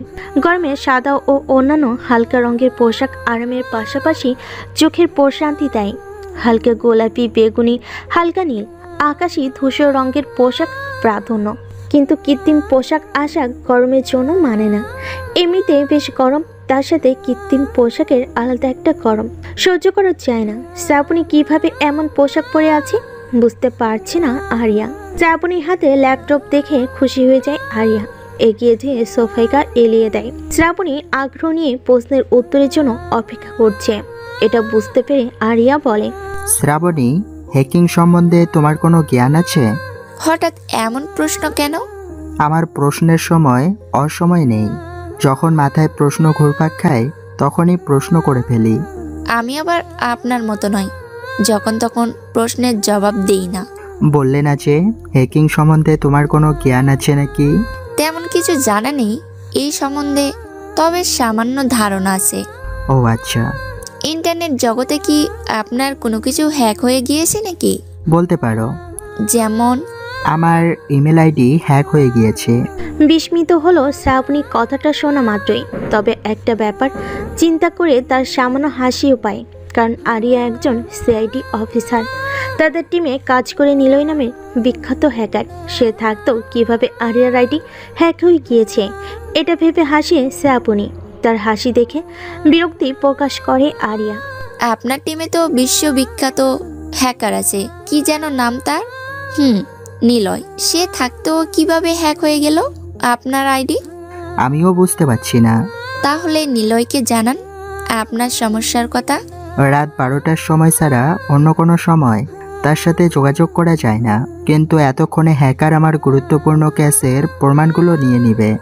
আমি আপনার আইডি ব্যাক এনে দিতে পারবো না, তবে কিছু কথা বলতে পারি, হয়তো আপনার কাজে আসতে পারে। বল তাহলে। শ্রাবণী তার ল্যাপটপটা অফ করে এক চুমুক কফি পান করে নিল। আরিয়া পকেট থেকে একটা সিগারেট বের করে জ্বালায়। শ্রাবণীর কাছে বিষয়টা পছন্দ হলো না। আরিয়ার অভ্যাস এটা। গুরুত্বপূর্ণ কথার সময় তার সিগারেট না হলে চলে না। এখন জ্বলন্ত সিগারেট আর শ্রাবণীর বলা কথা তার শেষ রক্ষা। সিগারেট মস্তিষ্কের টেনশন দূর করে, কথাটা তাদের কাছে সত্যি যারা সিগারেট পান করে, আর কথাটা তাদের কাছে মিথ্যা যারা সিগারেট পান করে না। এবার শ্রাবণী বলতে শুরু করে, স্প্যামিং করতে অনেক সময় স্প্যাম মেইল সেন্ড করার জন্য বিভিন্ন ওয়েবসাইটগুলোকে র্যান্ডমভাবে হ্যাক করা হয়। তারপরে সাইট থেকে একসঙ্গে হাজারো বা লাখো মেইল সেন্ড করা হয়। অনেক সময় তো সাইট মালিক কিছুই বুঝতে পারে না, বাট এদিকে হ্যাকার তার কাজ চালিয়ে যেতে থাকে। যেহেতু আপনার সাইট সার্ভার একটি কম্পিউটারে, তাই সেই কম্পিউটিং পাওয়ার কাজে লাগিয়ে যা ইচ্ছে তাই করা সম্ভব। একজন হ্যাকার ফ্রিতে লাখো ফেক ইমেল বিভিন্ন অ্যাড্রেসে পাঠাতে থাকে। এতে ওই মেইলকে ট্রেস করা অসম্ভব হয়ে যায়, কেননা মেইলটি হ্যাকার কম্পিউটার থেকে না এসে আপনার ওয়েব সার্ভার থেকে আসছে। হ্যাকার তো তাহলে ইমেল স্প্যামিং করে অনেক টাকা ইনকাম করে। ইমেল স্প্যামিং করে হ্যাকার অনেক টাকা ইনকাম করে নিতে পারে, কিন্তু ওয়েব সার্ভার কোম্পানিগুলোকে অনেক টাকা খরচ করতে হয়। তাদের আইপি অ্যাড্রেসগুলো ব্ল্যাক লিস্টেড হয়ে যায়, সেগুলোকে ঠিক করতে টাকা লাগে। তুমি এত কিছু জানো কিভাবে? অবাক হয়ে প্রশ্ন করে আরিয়া। শ্রাবণীর ঠোঁট বাঁকা করে হাসে। কিছু রহস্য হানা দিচ্ছে আরিয়ার মনে। তবু ভেজা বিড়ালের মতো চুপ করে শ্রাবণীর হাসির রহস্য বোঝার চেষ্টা করছে, কিন্তু ফল শূন্য। শ্রাবণী তার ল্যাপটপটা অন করে। আরিয়া আড়মোড়া ভেঙে বসে। কয়েকবার শ্রাবণীর দিকে তাকায় সে। মেয়েটা মনোযোগ দিয়ে ল্যাপটপ চালাচ্ছে, দেখে মনে হচ্ছে গুরুত্বপূর্ণ কিছু খুঁজে বের করার চেষ্টা করছে। হঠাৎ শ্রাবণী ল্যাপটপটা আরিয়ার দিকে এগিয়ে দেয়। আরিয়া ল্যাপটপটা হাতে নেয়। স্ক্রিনের মধ্যে একটা মোটাসোটা কালো ছেলের ছবি ভেসে উঠছে। আরিয়া খেয়াল করলো ছেলেটার সাথে তার আগে একবার দেখা হয়েছে, কিন্তু তখন অতটা ভালো পরিচয় ছিল না। এখনও যে পরিচয় আছে সেটাও না। আরিয়ার দেখা শেষ। শ্রাবণী ল্যাপটপটা নিজের আয়ত্তে নিয়ে আসে। আরিয়া কিছু বলতে যাবে, এমন সময় শ্রাবণী তাকে বাধা দিয়ে নিজেই বলা শুরু করে, ছেলেটার নাম আশিক রাব্বানি, আমার সাথেই পড়াশোনা করে। ইন্টারনেট জগতের সব কিছুর সম্বন্ধে তার প্রচুর জ্ঞান রয়েছে। সে হ্যাকিং ব্যাপারে খুবই দক্ষ, আর এত কিছু তার কাছ থেকেই শিখেছি। শ্রাবণী কথা শুনে আরিয়া ভুরু কুচকে বলে, তার মানে তুমি হ্যাকার? একগাল হাসে শ্রাবণী। আরিয়া বিষয়টা লক্ষ্য করলো। আসলে শ্রাবণীকে বেমানান লাগে। এত সুন্দর মেয়েটা শ্যামলা গায়ের রং, চোখে মুখে তেমন কোনো বিশেষত্ব নেই, কিন্তু তবু এমন মায়ের জাগিয়ে তুলেছে। আরিয়া সামান্য লজ্জিত বোধ করলো। সে চিন্তিত মস্তিষ্কে দীর্ঘ সময় বসে রইল। একসঙ্গে বেশ কয়েকটা জিনিস নিয়ে সে ভাবছে। শ্রাবণী এগুলোর বলার কারণ কি? আবার হাসি মুখে কথা বলছে। আগের মতো রুক্ষ ব্যবহার হঠাৎ উধাও হয়ে গিয়েছে। কেমন যেন অস্বাভাবিক আচরণ করছে। আরিয়ার কাছে কেন জানি মনে হচ্ছে এই হাসির পেছনে লুকিয়ে আছে বড়সড় কোনো রহস্য। আমি কি আপনাকে বলেছি যে আমি হ্যাকার? বলনি, কিন্তু তোমার কথা শুনে কিছুটা আন্দাজ করতে পারছি। আন্দাজ করলে সেটা মনের ভিতর রাখতে হয়, প্রকাশ করতে নেই। কারণ আপনার চিন্তা চেতনা অন্য কারোর সাথে মিল পাওয়া যায় না। আশিকের সাথে দেখা করতে চাই। বেশ রাগী কণ্ঠে কথাটা বলে আরিয়া। শ্রাবণী আজকাল তাকে জ্ঞান একটু বেশি দিয়ে যাচ্ছে, সাথে তো হাসি মুখের বিষাক্ত কথাগুলো রয়েছে। সহ্য হয় না আরিয়ার, গা একেবারে জ্বলে যাচ্ছে।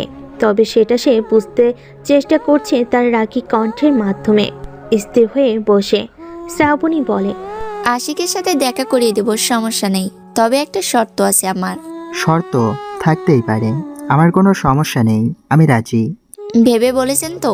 সত্যের কথা শুনে আবার পাল্টি গেলে হবে না। আইনের লোক আমি, আমার কথায় ভরসা রাখতে পারো। আপনার উপর ভরসা আছে আমার। বেশ ভালো, তাহলে এবার নির্ভয়ে বলে ফেলো।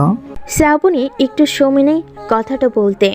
দেয়াল ঘড়িতে দৃষ্টি ফেলে দেখে নেয় বর্তমান সময়টা। কিচেনের ভিতর কিছু ভেঙে যাওয়ার শব্দ হলো। ঘাড় ফিরিয়ে তাকায় শ্রাবণী।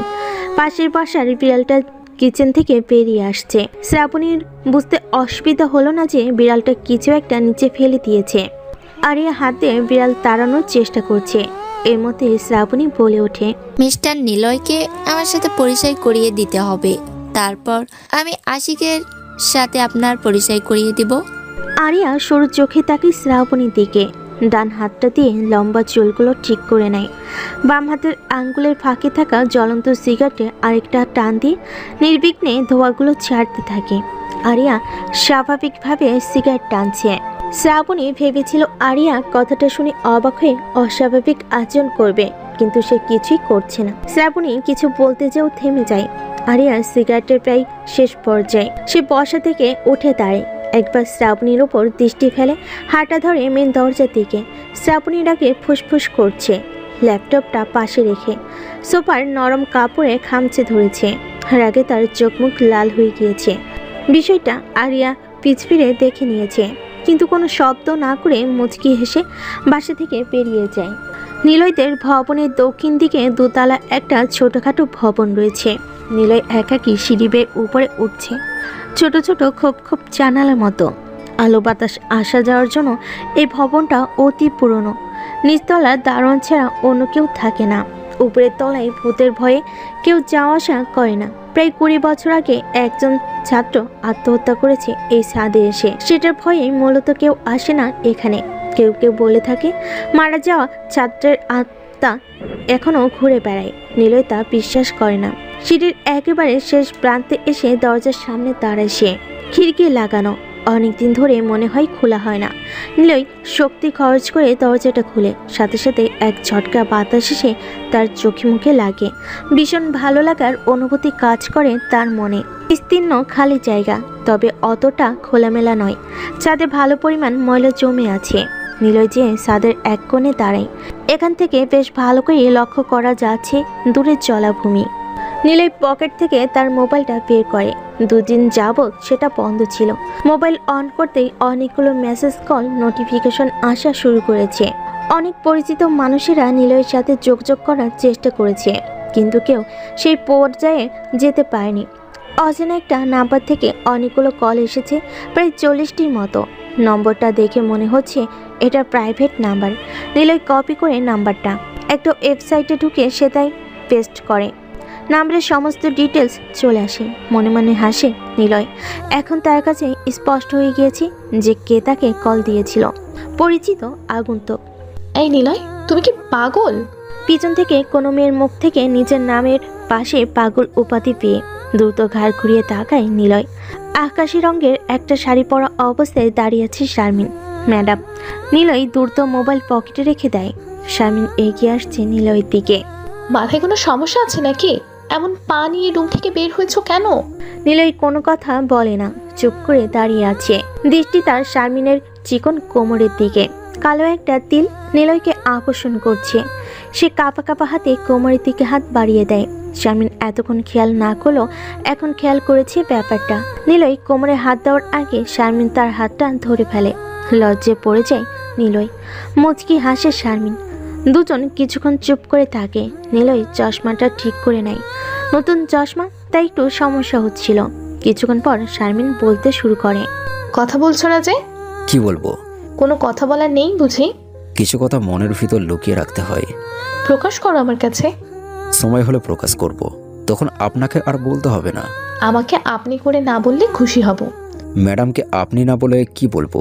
আর আপনি তো সম্মানিত ব্যক্তি। কোমরে হাত দেওয়ার সময় কি কথাটা মনে ছিল না? মুখ ঘুরিয়ে অন্যদিকে তাকাই নিলয়। জবাব দেওয়ার মতো উত্তর তার কাছে আছে, তবু সে বলছে না। কিছু কিছু জায়গায় চুপ করে থাকাটাই ভালো। নিলয়ের মুখ থেকে কোনো উত্তর না পেয়ে শারমিন আবার জিজ্ঞেস করে, কি হলো? চুপ হয়ে গেলে যে? অনেক সময় উত্তর জানা থাকলেও চুপ করে থাকাটা বুদ্ধিমানের কাজ, আমার কাছে যেটা মনে হয়। উত্তর নয়, জবাব চাই আমি। আপনি যদি কোনো ছেলের সামনে শাড়ি পরা অবস্থায় কোমর বের করে দাঁড়িয়ে থাকেন, তাহলে তার কি অবস্থা হবে আপনি ভেবে দেখেন তো। শাড়ি পরা মেয়েদের কোমর দেখা গেলে বাকি সব ছেলেদের মাথায় যা আসে, তোমার মাথায়ও কি সেটাই এসেছে নাকি? আমি কি তাদের থেকে অন্যরকম নাকি? তার মানে তুমি জেনে বুঝে হাত দিতে গিয়েছিলে আমার কোমরে? নিলয় শারমিনের দিকে তাকিয়ে মুচকি একটা হাসি দেয়। শারমিন নিলয়ের হাসির দিকে তাকিয়ে আছে। মায়াবী সেই হাসি। কবি বলেছেন, ছেলেদের হাসির থেকে মেয়েদের হাসি অনেক সুন্দর, কিন্তু নিলয়ের হাসি একটা মেয়ের হাসিকেও হার মানাবে। আমি আপনাকে গতকাল একটা প্রশ্ন জিজ্ঞেস করেছিলাম, কিন্তু উত্তর পাইনি। আপনি কথা কাটিয়ে চলে গিয়েছিলেন, এটার মানে কি? কোন প্রশ্নটা জানো? আমার পায়ে গুলি লেগেছে আর আমি যে হাসপাতালে ভর্তি আছি, এই কথাগুলো আপনাকে কে বলেছে? সবচেয়ে অবাক করার বিষয় হচ্ছে, আপনি একমাত্র ব্যক্তি যিনি হাসপাতালে আমাকে দেখতে গিয়েছিলেন। তোমার তো তেমন কোনো আত্মীয় স্বজন নেই। আত্মীয় স্বজনের কথা আপনাকে জিজ্ঞেস করিনি, যেটা জিজ্ঞেস করেছি সেটার উত্তর দিন দয়া করে। নিলয়ের জোড়াজুড়িতে শারমিন বলতে বাধ্য হয়। সে কিছু একটা ভেবে নিজেকে প্রস্তুত করে বলতে শুরু করে। ওদিন রাতে অচেনা নাম্বার থেকে আমার কাছে একটা কল আসে। আমি অচেনা নাম্বার থেকে রিসিভ না করে বিছানার উপর রেখে দিই, কিন্তু দ্বিতীয়বার কল দিলেই আমি রিসিভ করি। ওই পাশ থেকে একটা মেয়ে কান্না করতে করতে বলে যে নিলয়ের পায়ে গুলি লেগেছে, সে এখন হাসপাতালে ভর্তি আছে। এমনিতেই তোমাকে হল রুমে এবং ক্লাসে না পেয়ে আমার অবস্থা খারাপ হয়ে যাচ্ছিল। মেয়েটার কথা শুনে আমি চলে যাই তোমার কাছে। শারমিন কথাগুলো বলে থামে। নিলয়ের চেহারা নিমেষে কালো হয়ে যায়। সে শারমিনের কাছ থেকে এমন উত্তর আশা করেনি। ভেবেছিল একটা, হয়ে গেছে অন্য কিছু। তাহলে সেদিন রাতের আগন্তুক কি ছিল? নিলয়, কি হয়েছে তোমার সাথে? এতদিনই বা কোথায় ছিলে তুমি? ভাবলেশীন ভাবে তাকিয়ে আছে। শারমিনের কথা তার কান পর্যন্ত পৌঁছেছে, কিন্তু সে ভাবছে অন্য কথা। মৃত্যুর হাত থেকে বাঁচিয়েছে নিলয়কে। কি সে কি কারণে মৃত্যুর হাত থেকে বাঁচিয়েছে তাকে? চুপ করে থাকলে কিন্তু আমার একদমই ভালো লাগে না। ভাবছি সেই মেয়েটা কে ছিল, আমাকে কি জন্য বাঁচিয়েছে। হঠাৎ কোথায় চলে গিয়েছিলে তুমি? আমি কোথাও যাইনি, তারা আমাকে কিডন্যাপ করেছিল। নিলয়, ওরা তোমার মতো অতি সাধারণ ছেলের ক্ষতি করতে চায় কেন? নিলয় মুচকি এসে জবাব দেয়, আমি যে অসাধারণের মধ্যে সাধারণ একজন ব্যক্তি। তোমার কথার মানে বুঝিনি। রাতে বিছানায় গা এলিয়ে দিয়ে ভাবলে বুঝতে পারবেন আমার কথার মানে। তোমাকে নিয়ে কিন্তু আমার মনে সন্দেহের উৎপত্তি হয়েছে। আমাকে সন্দেহ করলে কিন্তু আপনি নিজেই সন্দেহের মায়া জালে আটকে যাবেন। সাবধানে চলাফেরা করবে। নিলয় শারমিনের কথায় গুরুত্ব না দিয়ে নিজ জায়গা থেকে সরে আসে। সামনের দিকে হাঁটা ধরে। সে যেটার জন্য এসেছিল সেই কাজটা করতে পারল না। এর আগে শারমিন চলে এসেছে। কিছু দূর এগিয়ে গেছে নিলয়। তার পিছনে দু এক পা করে শারমিন এগিয়ে যাচ্ছে। নিলয় শারমিনের রহস্যময় কথা ভাবছে না, তবে শারমিনের কথা ফেলেও দিতে পারছে না। কেননা শারমিন নিলয়ের মোবাইল দেখে ফেলেছে। এই কারণে হঠাৎ সন্দেহ করে বসেছে। নিলয় সিঁড়ি বেয়ে নামতে যেয়ে পড়ে যেতে নিলেই শারমিন ধরে ফেলে। তৃতীয়বারের মতো শারমিনের হাতের ছোঁয়া পেয়েছে নিলয়। ভালোই লাগছে, যেই অনুভূতি প্রকাশ করার মতো নয়। নিলয় শারমিনের চোখের দিকে তাকিয়ে হাসে। শারমিনও সাথে সাথে একটা লাজুক মাখা হাসি উপহার দেয়। সময় দুপুর 1:30। সূর্যের তীব্র আলো মানুষের হয়রানি যেন বেড়ে চলেছে, তবু কেউ থেমে নেই। শহরের ব্যস্ত লোকগুলো সূর্যের আলোয় আরো দ্রুত কাজগুলো করতে ব্যস্ত। অধিক পরিমাণে গাড়ি চলাচল তো আছে, যার সাথে রাস্তার জ্যাম ফ্রি। ঠোঁটের কোণে সিগারেট, হাতে একটা ব্যাগ, ফলে ছুরি হাতে। বাংলাদেশ মেডিকেলের সামনে দাঁড়িয়ে আছে এসিপি লতিফ সাহেব। মূলত তার গন্তব্য হচ্ছে নিজের আহত ফ্রেন্ড জামাল চৌধুরী কেবিনে। গতকাল রাতে সন্ত্রাসীদের হামলায় জামালের পায়ে বুলেট বিদ্ধ হয়, যার কারণে আজকে সে হাসপাতালে অবস্থান করছে। লতিফ সাহেব বুকে ঝুলে থাকা কালো চশমাটা চোখে পড়ে নেয়। সূর্যের আলো ওনার চোখে দৃষ্টি ফেলতে বাধা সৃষ্টি করছে। গাড়িটা পার্কিং করে এসে মেন গেটে দাঁড়িয়ে আছেন উনি। হাসপাতালের ভিতর ধূমপান করা নিষিদ্ধ। লতিফ সাহেব আবার অতিরিক্ত পরিমাণে সিগারেট পান করেন। জামাল অসুস্থ, সেখানে সিগারেট পান করা যাবে না। বন্ধুর সাথে কিছুক্ষণ কথা বলবেন তিনি, কিন্তু এতক্ষণ সিগারেট ছাড়া থাকতে পারবেন না লতিফ সাহেব, যার কারণে পরপর 3টি সিগারেট নিমিষে শেষ করে ফেলেছেন তিনি। বর্তমানে হাতে একটা সিগারেটও প্রায় শেষ। তিনি জ্বলন্ত সিগারেটের অংশটুকু নিচে ফেলে দেয়। রোদ্দুরের ঝকমক আলোয় দাঁড়িয়ে আরেকটা সিগারেট জ্বালানোর ইচ্ছে করছে, কিন্তু কিছু করেনি। তিনি নিরুপায়। এখন যেতেই হবে প্রাণপ্রিয় বন্ধুকে প্রদর্শন করতে। সিগারেটের প্যাকেট হাত দিয়ে থেমে যান লতিফ সাহেব। ওনার চিন্তা চেতনা বদলে গিয়েছে। হাঁটা ধরে রিসেপশনের দিকে। হাসপাতালে লোকজনের অভাব নেই। একজন অসুস্থ ব্যক্তির সাথে 4 থেকে 5 জন চলে এসেছে। রোগীদের থেকে তাদের আত্মীয় স্বজনের সংখ্যাই বেশি। লতিফ সাহেব ভিড় ঠেলে ভিতরে যেয়ে দাঁড়ায়। প্রচুর গরম লাগছে ওনার। রিসেপশনের কাছে বাইরের থেকে দ্বিগুণ ভিড় জমেছে। এত মানুষজন দেখে মনে হচ্ছে এখানে বড় ধরনের কোনো মেলা বসেছে। লতিফ সাহেব কোনো মতে রিসেপশনের সামনে এসে দাঁড়াতে পেরেছে। একটা শাড়ি পরা মেয়েকে লতিফ সাহেব নিজের কার্ডটা দেখায়। মেয়েটা কিছুটা অস্বস্তিতে পড়ে যায়। লতিফ সাহেব মুচকি এসে জিজ্ঞেস করে, গতকাল রাতে জামাল চৌধুরী নামে একজন পুলিশ অফিসার ভর্তি হয়েছেন, ভিআইপি কেবিনে অবস্থানরত। কোন ফ্লোরে কত নাম্বার রুমে আছেন তিনি? মেয়েটা দ্রুত খাতা দেখতে ব্যস্ত হয়ে যায়। লতিফ সাহেব জায়গা নিয়ে দাঁড়ায়, অন্যদের সুযোগ করে দিচ্ছেন। মেয়েটার খাতা চেক করা শেষ। তিনি লতিফ সাহেবের দিকে তাকিয়ে বলতে থাকে, 3য় ফ্লোরে 122 নম্বর রুমে জামাল চৌধুরী অবস্থান করছেন। ধন্যবাদ। ছোট্ট করে মুচকি এসে ধন্যবাদ দিয়ে সেখান থেকে চলে আসে লতিফ সাহেব। শিবে এত উপরে ওঠা সম্ভব না, যার কারণে তিনি লিফটের মাধ্যমে 2য় ফ্লোরে যেয়ে পৌঁছায়। হাঁটতে হাঁটতে এক পর্যায়ে 122 নম্বর রুমের সামনে এসে দাঁড়ায় লতিফ সাহেব। রুমের ভিতরে কেউ উচ্চস্বরে কথা বলছে। ব্যক্তিটা অবশ্য জামাল চৌধুরী। ওনার কথার তেজ এত বেশি যে বাইরে থেকেও স্পষ্ট শোনা যাচ্ছে। লতিফ সাহেব ভিতরে যাবেন কি যাবে না এটা নিয়ে চিন্তায় পড়ে গেছেন। কারো পার্সোনাল কথা থাকতেই পারে।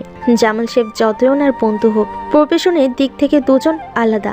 হয়তোবা প্রয়োজনীয় কোনো কথা বলছে, কিন্তু কার সাথে এত জোরে জোরে কথা বলছে বাইরে দাঁড়িয়ে কিছুই আন্দাজ করতে পারছেন লতিফ সাহেব। অপেক্ষার প্রহর কেটে গেছে।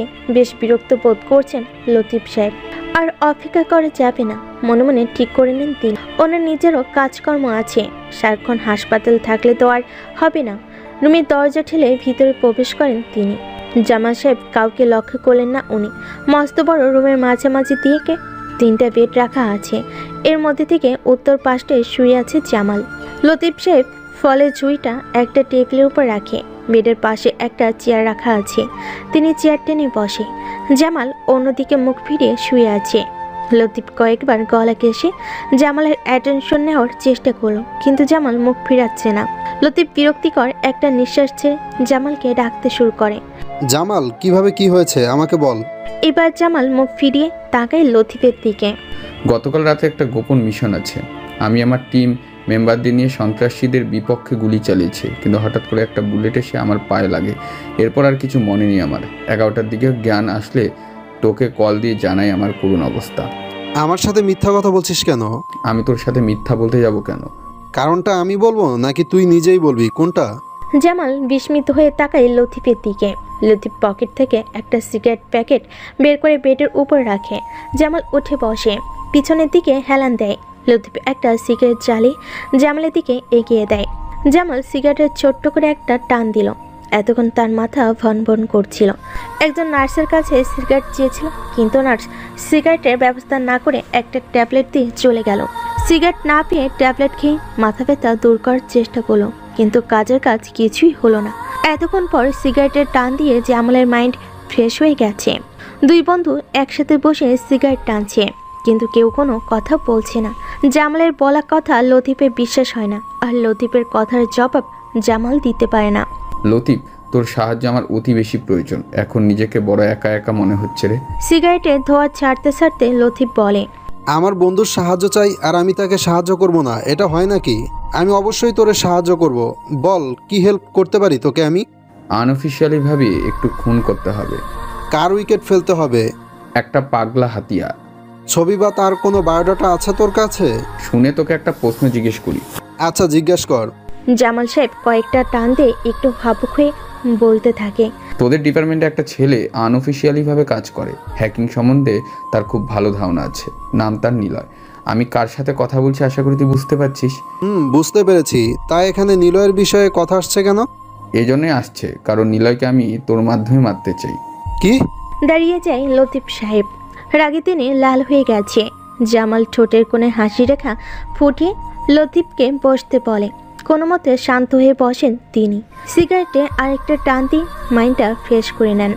এত চটে গেলে হবে না তো, মাইন্ড সবসময় ঠিক রাখতে হবে। তুই এসিপি হয়ে যদি এমন করিস তাহলে বাকিরা কি হবে? আচ্ছা, তোর কথা সম্পূর্ণ কর। নীলা, ছেলেটা আমার একটা কাজে বাধা সৃষ্টি করেছে, তাকে এখন যে কোনো উপায় শেষ করতে হবে। তাই বলে কি তাকে মেরে ফেলতে হবে? আর সবচেয়ে বড় কথা হচ্ছে, নিলয়কে তো আমি কখনো দেখিনি।